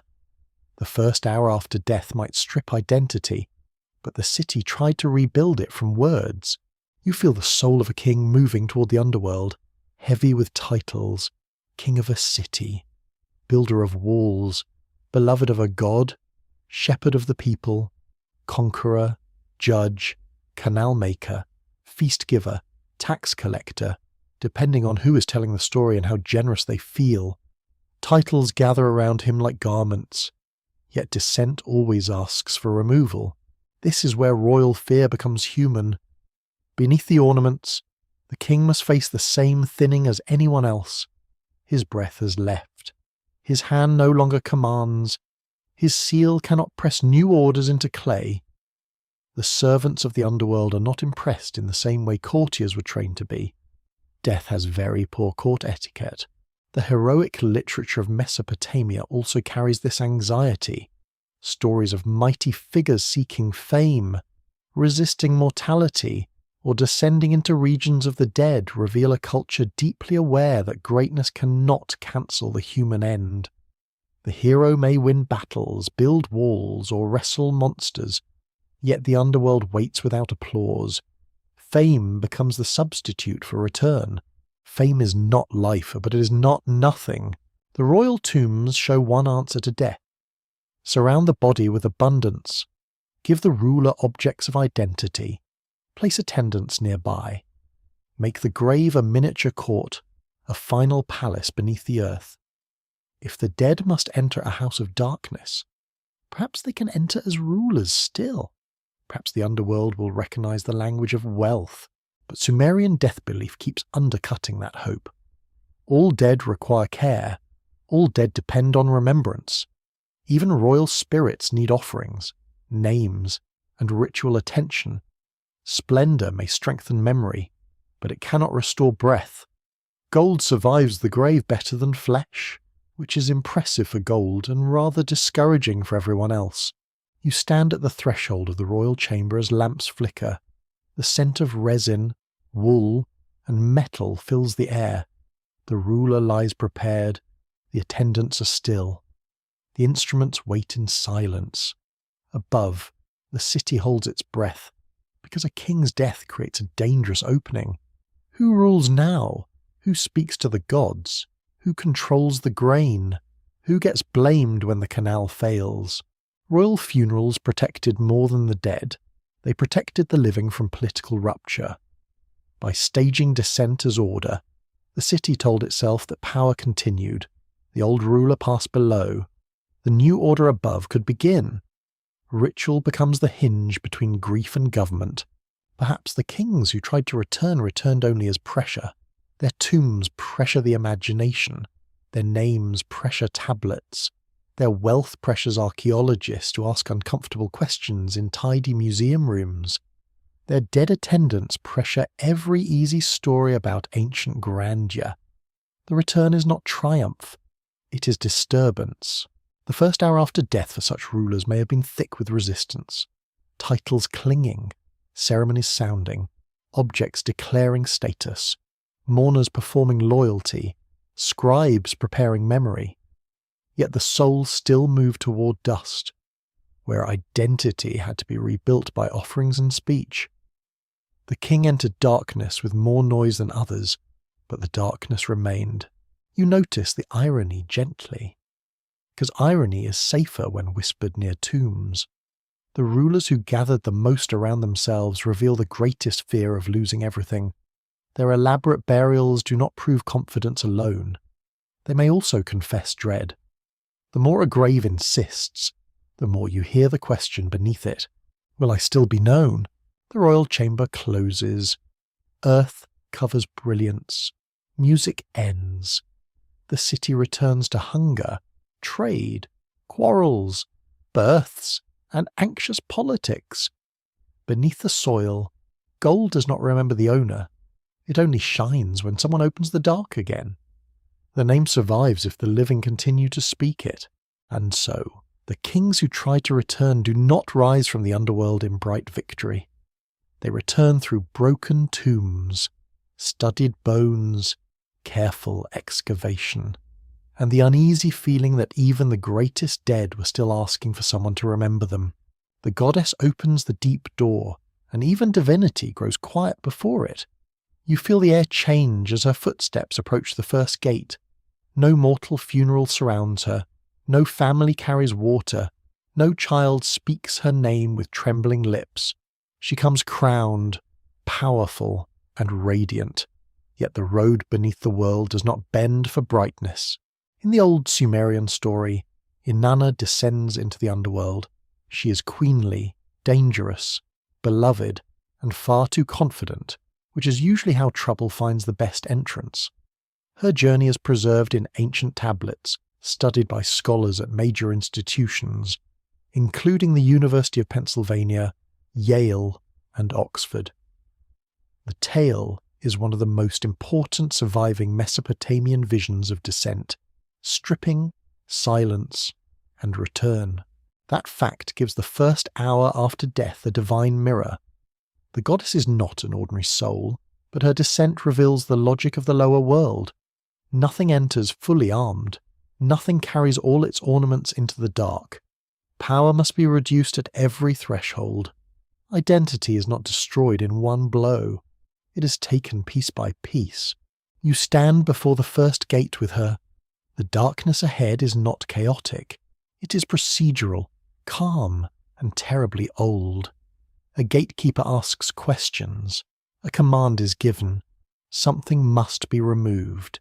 The crown, the beads, the breast ornaments, the measuring rod, the royal garments. Each sign of power becomes a thing that cannot pass unchanged. The removal is slow enough to be unsettling. It is not theft in the ordinary sense. It is law. At each gate, Inanna gives up another mark of who she is. The underworld does not argue with her divine status. It simply makes that status useless, layer by layer. Honestly, it is the most efficient bureaucracy ever imagined, which is not a compliment. The story's power lies in repetition. Gate after gate, removal after removal, the goddess becomes less adorned, less defended, less socially visible. By the end, she stands exposed before the queen of the underworld, not glorious, not triumphant, reduced. Even a goddess must become vulnerable in the place where life cannot rule. A quirky fringe tidbit from modern esoteric circles claims that each gate in Inanna's descent represents a hidden chamber of the dying brain during the first hour after death. Serious historians do not support such a direct reading. The ancient story is not a neurological diagram wearing jewellery. Still, the idea shows why the myth keeps attracting dreamers. Its pattern feels inward as well as cosmic. The open scholarly debate concerns the tale's meaning. Some researchers see Inanna's descent as a myth of seasonal fertility, political power, and divine rivalry. Others interpret it as a ritual drama about death, transformation, and the dangerous crossing between worlds. Another view holds these meanings together, because ancient myths rarely do one job when they can do five. You feel the cold authority of Ereshkigal, the underworld queen, waiting in the deep court. She does not glitter, she does not need to. Her power is the power of the closed door, the buried chamber, the law that receives every body. Inanna's brightness meets a darker sovereignty, and brightness does not automatically win. This matters for the newly dead because the myth teaches that descent is a process of unmaking. The ordinary soul also loses signs of identity, though without jeweled drama. The dead lose breath, then movement, then social place, then memory's sharper edges. The goddess loses ornaments, the human loses warm human proof. Both are brought lower by the same grammar. The first hour after death may not contain 7 visible gates, but it contains many invisible removals. The hand can no longer hold, the mouth can no longer answer, the face can no longer change, the eyes can no longer gather light, the name can no longer be spoken from within. Each loss is a gate. The goddess's descent gives form to what otherwise feels shapeless. It says that death is not merely falling into darkness, it is passing through ordered diminishment. The dead are not simply misplaced, they are translated, and translation always loses something. Sometimes it loses the most beautiful word first. You hear the sound of a garment falling upon stone, then another, then a metal ornament softly struck against the floor. These small sounds are louder than battle in this place. They mark the surrender of visible identity. A goddess who was known by splendor becomes a being confronted by absence. The ancient myth also suggests that the underworld is not impressed by the surface language of status. Crowns, jewels, rods, robes, titles, and command belong to the upper world. Below, another order rules. That order can look at a goddess and still say, "Remove this." For human souls, the message is even clearer. Nothing worn in life can fully protect the self from reduction, yet the story does not treat descent as meaningless. Nana's journey has purpose. Even when that purpose remains dangerous and contested, she moves into a realm that living beings fear, and her passage exposes the architecture of that fear. The myth does not give comfort in a soft voice. It gives pattern. Pattern is sometimes the only comfort ancient stories are willing to offer. You stand in the deep court where the air seems made from old lament. The goddess is no longer surrounded by the brightness that defined her above. Ereshkigal sees her. The judges of the underworld may be present, severe and silent. In some versions, the goddess is struck down, turned into a corpse, and hung in the realm below. It is a brutal image, but not a gory one. It is the image of divine life made still. There is an important scholarly point here. The descent of Inanna is not a simple description of what happens to every human being after death. It is a myth about gods, power, reversal, and the underworld. Yet myths reveal structures of thought. When even divinity must pass through gates and surrender identity, ordinary death becomes part of a much larger system of cosmic limitation. That is the hidden timeline of the underworld. It existed before each individual death. It waits with rules already formed. The first hour is not invented fresh for every soul. It is an entrance into an ancient procedure that has received gods in story and humans in ritual imagination. The soul does not make the path receives the soul. Inanna's eventual return also complicates the darkness. She does not simply escape without consequence. In many tellings, someone must take her place. Return has a cost. The underworld does not release what enters as though nothing happened. Balance must be kept. A life above can require a life below. That idea would have felt deeply serious in a land where balance mattered everywhere. Canals needed maintenance. Fields needed measured water. Temples needed offerings. Households needed heirs. The cosmos itself required exchange. Nothing came free, which is basically the oldest law of both religion and markets. The goddess opens the deep door, and the door teaches humility. Not gentle humility, but the kind carved into existence. The living may imagine that power, beauty, love, rank, and cleverness can bargain with death. The myth replies with gates. One gate for pride, one for ornament, one for authority, one for certainty, one for memory, one for the self that believes it can remain whole. The first hour after death may be forgotten because it resembles Inanna's stripping too closely. The soul cannot remember what it has already been made to remove. It cannot carry the whole moment because the moment is designed to take the carrier apart. By the time the passage is understood, the one who might understand has changed. The deep door closes softly behind the goddess. The underworld does not celebrate. It continues. Dust waits. Thrones wait. The law below waits. Older than grief and colder than pride. Yet somewhere within the silence, the myth leaves a faint unease. If even a goddess can descend and be altered, then every human shadow travels a road touched by divine danger, and in that darkness, identity is not lost suddenly. It is unfastened, gate by gate, until the soul becomes quiet enough to enter. The hour no one brings back sits at the centre of the mystery, quiet as a sealed jar in a ruined house. You can circle it with tablets, graves, laments, myths, offerings, and careful modern scholarship. You can press your ear against the clay of the past. Still, the first hour keeps its deepest memory to itself. You stand at the edge of the underworld's inner dark. where the road behind has already begun to vanish. The living house is no longer a place the soul can clearly picture. The faces of mourners flicker like lamps seen through smoke. The body lies somewhere above, washed and wrapped. But it has become strangely distant, almost like a garment left in another room. This is the central riddle. Why would the first hour after death be so important, yet so impossible to remember? In the Sumerian vision, the answer may rest in the nature of transformation itself. The first hour does not merely show the soul a new world. It changes the soul so completely that ordinary memory cannot survive the crossing hole. Sumerian and Mesopotamian texts give no single doctrine that says, this is why souls forget.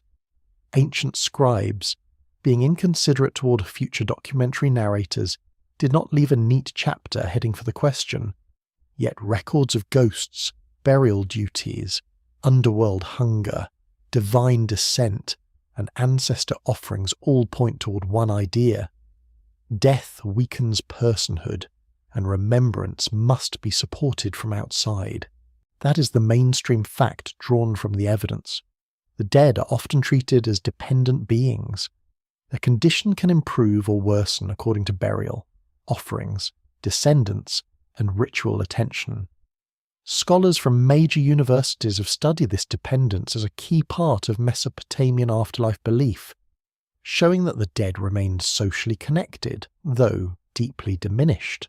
The hour no one brings back may be forgotten because it is too close to the breaking point. The soul is still full of living impressions, but the body's instruments have stopped. No eyes gather light. No ears shape sound into familiar meaning. No pulse marks the passing of moments. No tongue can repeat the name that holds identity together. You imagine the shade reaching for memory as though reaching for a wall in darkness. It finds fragments, a lamp, a voice, a bowl of water, a cry, the smell of oil, the sensation of being watched. These fragments do not arrange themselves into a story. They drift apart because the storyteller has lost the body that once made sequence possible. Time itself becomes uncertain. A living person remembers through order. First this happened, then that. Someone entered. Someone spoke. A hand touched the brow. A cloth covered the face. But the newly dead shade may not experience time in that way.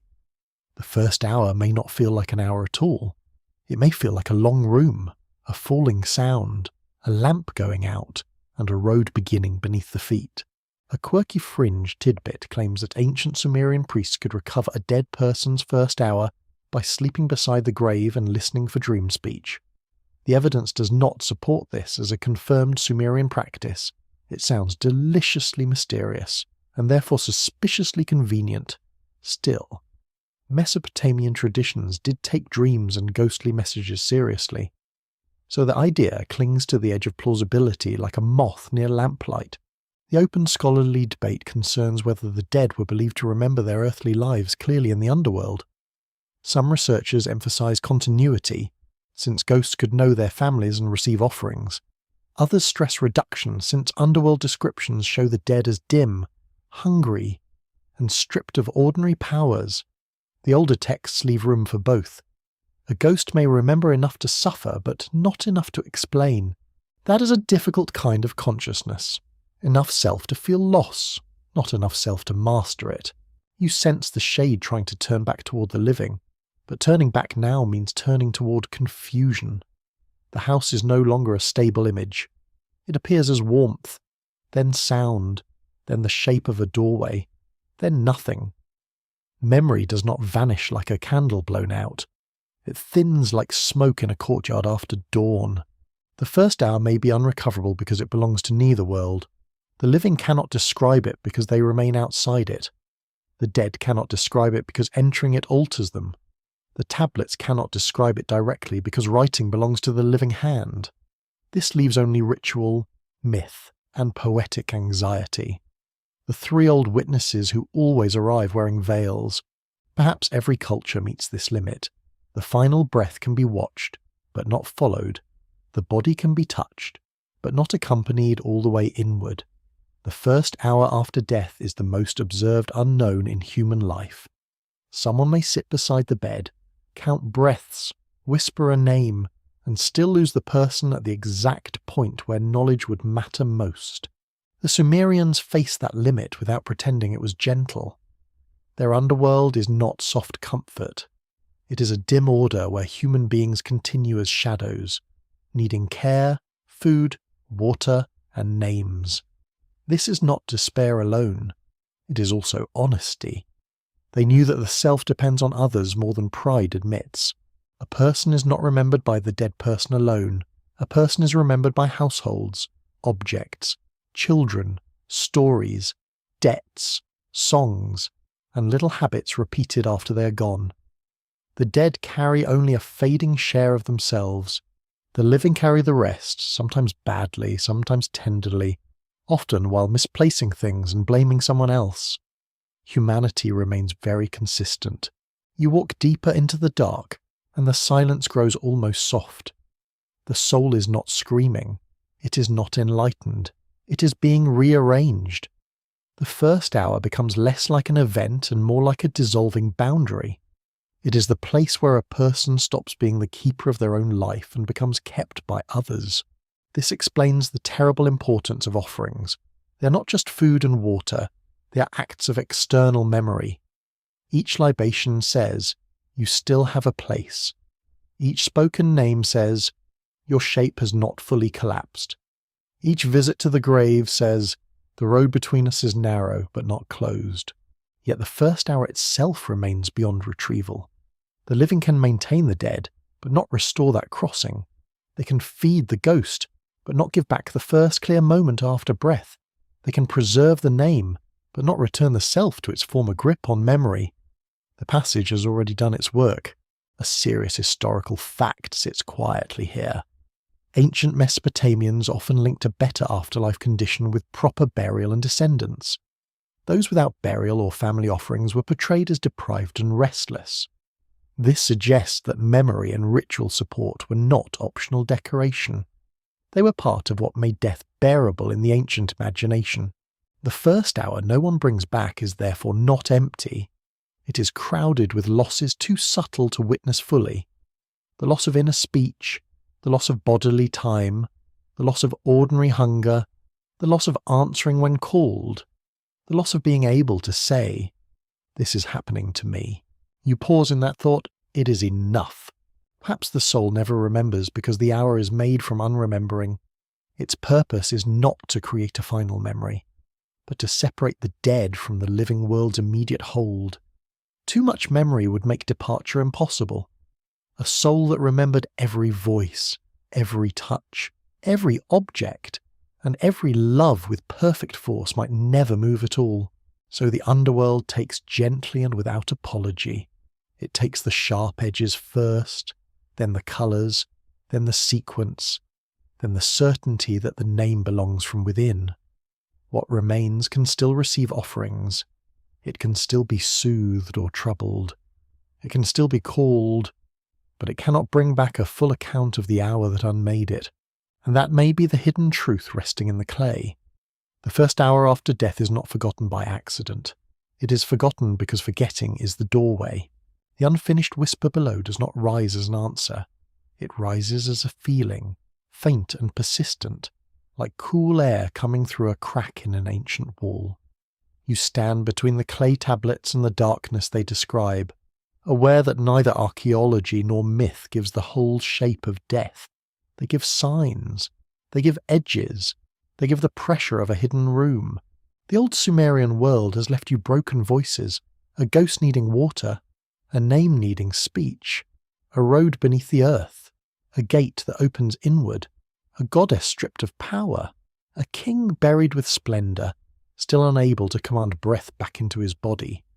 Each fragment seems separate at first, yet each one points toward the same quiet suspicion. Death is not only an ending, it is a change in memory.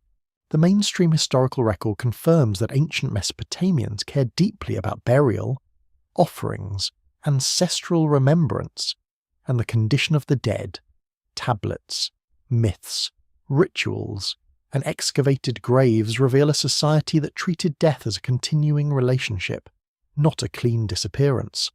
Scholars from major research centres have examined these materials for generations, and while their interpretations differ, the pattern remains steady. The dead needed the living. That fact lingers because it feels almost too human. The Sumerians did not imagine the soul as perfectly independent. They imagined it as fragile, hungry, and tied to the voices above. To be dead was not to become grand and complete. It was to become dependent in a new and shadowed way. Not exactly a flattering afterlife brochure, but certainly an honest one. You feel the underworld as a great buried house beneath the river plains. Its chambers stretch under fields, cities, temples, and family floors. Above it, barley grows in the sun. Children chase each other through alleys. Scribes press signs into clay. Bakers curse stubborn ovens. Lovers quarrel, reconcile, and quarrel again with admirable efficiency. Life continues with all its heat and foolishness. Below, there are deadweight and dimness. Yet the distance between above and below is not complete. It is crossed by offerings, names, dreams, laments, and memory. A cup of water poured on earth becomes more than water. A spoken name becomes more than sound. A grave beneath a household floor becomes more than a place of disposal. It becomes a hinge between two conditions of being. A quirky fringe tidbit claims that Sumerian scribes preserved secret syllables that could awaken the dead soul's memory for one breath. No reliable historical evidence proves such a hidden formula existed. It sounds like the kind of thing a mysterious uncle would whisper after too much date beer. Still, the fantasy shows the longing behind the scholarship. People have always wanted one word strong enough to reach the lost. The open debate remains unresolved. Some scholars see Sumerian death beliefs mainly as social practices that strengthened family lines, inheritance, and domestic identity. Others view the texts as evidence of a genuine spiritual concern for the real suffering of the dead. Many careful readers hold both views together, because ancient ritual does not separate society from spirit as neatly as modern categories prefer. You can sense why certainty stays out of reach. The tablets are damaged. The myths changed across centuries. Languages shifted. Rituals were copied, adapted, and reimagined. Many ordinary people left no written testimony at all. The dead most in need of remembrance are often the hardest to find. History, with its usual charming cruelty, preserves kings better than mothers, scribes better than field hands, and broken storage accounts better than private grief. Still, something survives. It survives in the fear of the unburied. It survives in the water given to ghosts. It survives in the dim house of dust. It survives in the goddess passing gate after gate, losing the ornaments of identity. It survives in royal tombs that glitter with resistance. It survives in the quiet insistence that memory must be tended, or the person fades. The first hour after death remains hidden, because it belongs to the crossing itself. The living see only the still body. The dead, if the ancient imagination is followed, experience only a loosening so deep that experience itself changes shape. No one returns holding the hour like a lamp. No tablet speaks from the inside of the passage with complete confidence. What remains is the whisper. Perhaps the whisper says that memory is not owned by one soul alone. It is shared. It lives in bodies, houses, tools, songs, smells, names, and the stubborn habits of those who remain. When a person dies, memory does not vanish instantly. It is redistributed. Some of it sinks with the shade. Some of it clings to objects. Some of it gathers in the mouths of mourners. Some of it waits in the ground. This is why most souls never remember the first hour. They are no longer the only keepers of themselves. Their story has begun to leave them. It moves into others, and others are fragile. Others forget dates, lose tablets, mispronounce names, and occasionally place important objects somewhere very safe, which means lost forever. The cosmic system depends on humans, which is bold of the cosmos, You stand now in a quiet place under a wide ancient sky. The desert wind moves softly over ruined brick. The Euphrates glimmers far away, carrying moonlight along its dark surface. Somewhere beneath the plain, unseen graves rest in older silence. The tablets sit in museums, storerooms, and archives, their signs still waiting for patient eyes. None of them gives the final answer. They do not prove what death is. They reveal what humans feared, hoped, arranged, and imagined when facing it. They show that the earlier cities did not merely build walls and temples. They built relationships with absence. They tried to feed the unreachable. They tried to name the fading. They tried to make a road through the dark by repeating small acts of care. Perhaps that is the quietest truth. The Sumerians did not conquer death. They organized tenderness around it. They made rituals because love needed something to do. They spoke names because silence felt too much like surrender. They poured water because thirst, even imagined thirst, was unbearable to leave unanswered. The unfinished whisper below remains unfinished because human history is unfinished. Every generation inherits the same border and decorates it with different words. Some say heaven, some say underworld, some say memory, some say nothing at all. Yet the body still cools, the room still changes, and the living still reach for gestures older than explanation. You listen into the dark, and the dark does not speak plainly. It rustles like reeds. It settles like dust. It holds the dead without giving them back. But from somewhere in that silence, the ancient lesson rises gently. To remember is to feed. To name is to shape. To mourn is to stand at the gate and refuse to let love become nameless too quickly. And perhaps, below the earth of Sumer, beneath the tablets, beneath the ruined houses, beneath the vanished footsteps of the first cities, the story is not yet complete.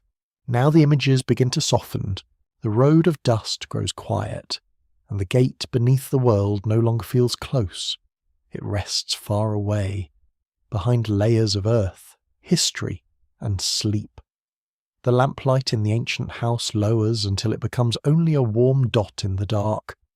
The voices of mourners fade into a murmur, then into the slow breathing of the night.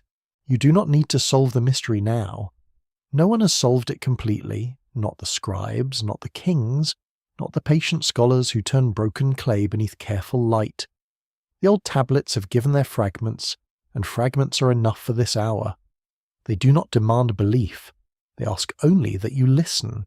Let the rivers move in the distance. Let the reeds lean under moonlit air. Let the city of mud brick settle into silence, with its sleeping roofs, closed doors, and small hidden graves beneath familiar floors. Above them, life continues. Below them, memory waits in whatever form memory takes when no one can see it clearly. Your own room is here again. The present returns softly around you. The wall, the pillow, the quiet screen, the night outside your window, somewhere, in another place. Someone else is listening too, under a different hour, beneath a different sky. That is a gentle kind of company. So let the ancient dust stay ancient.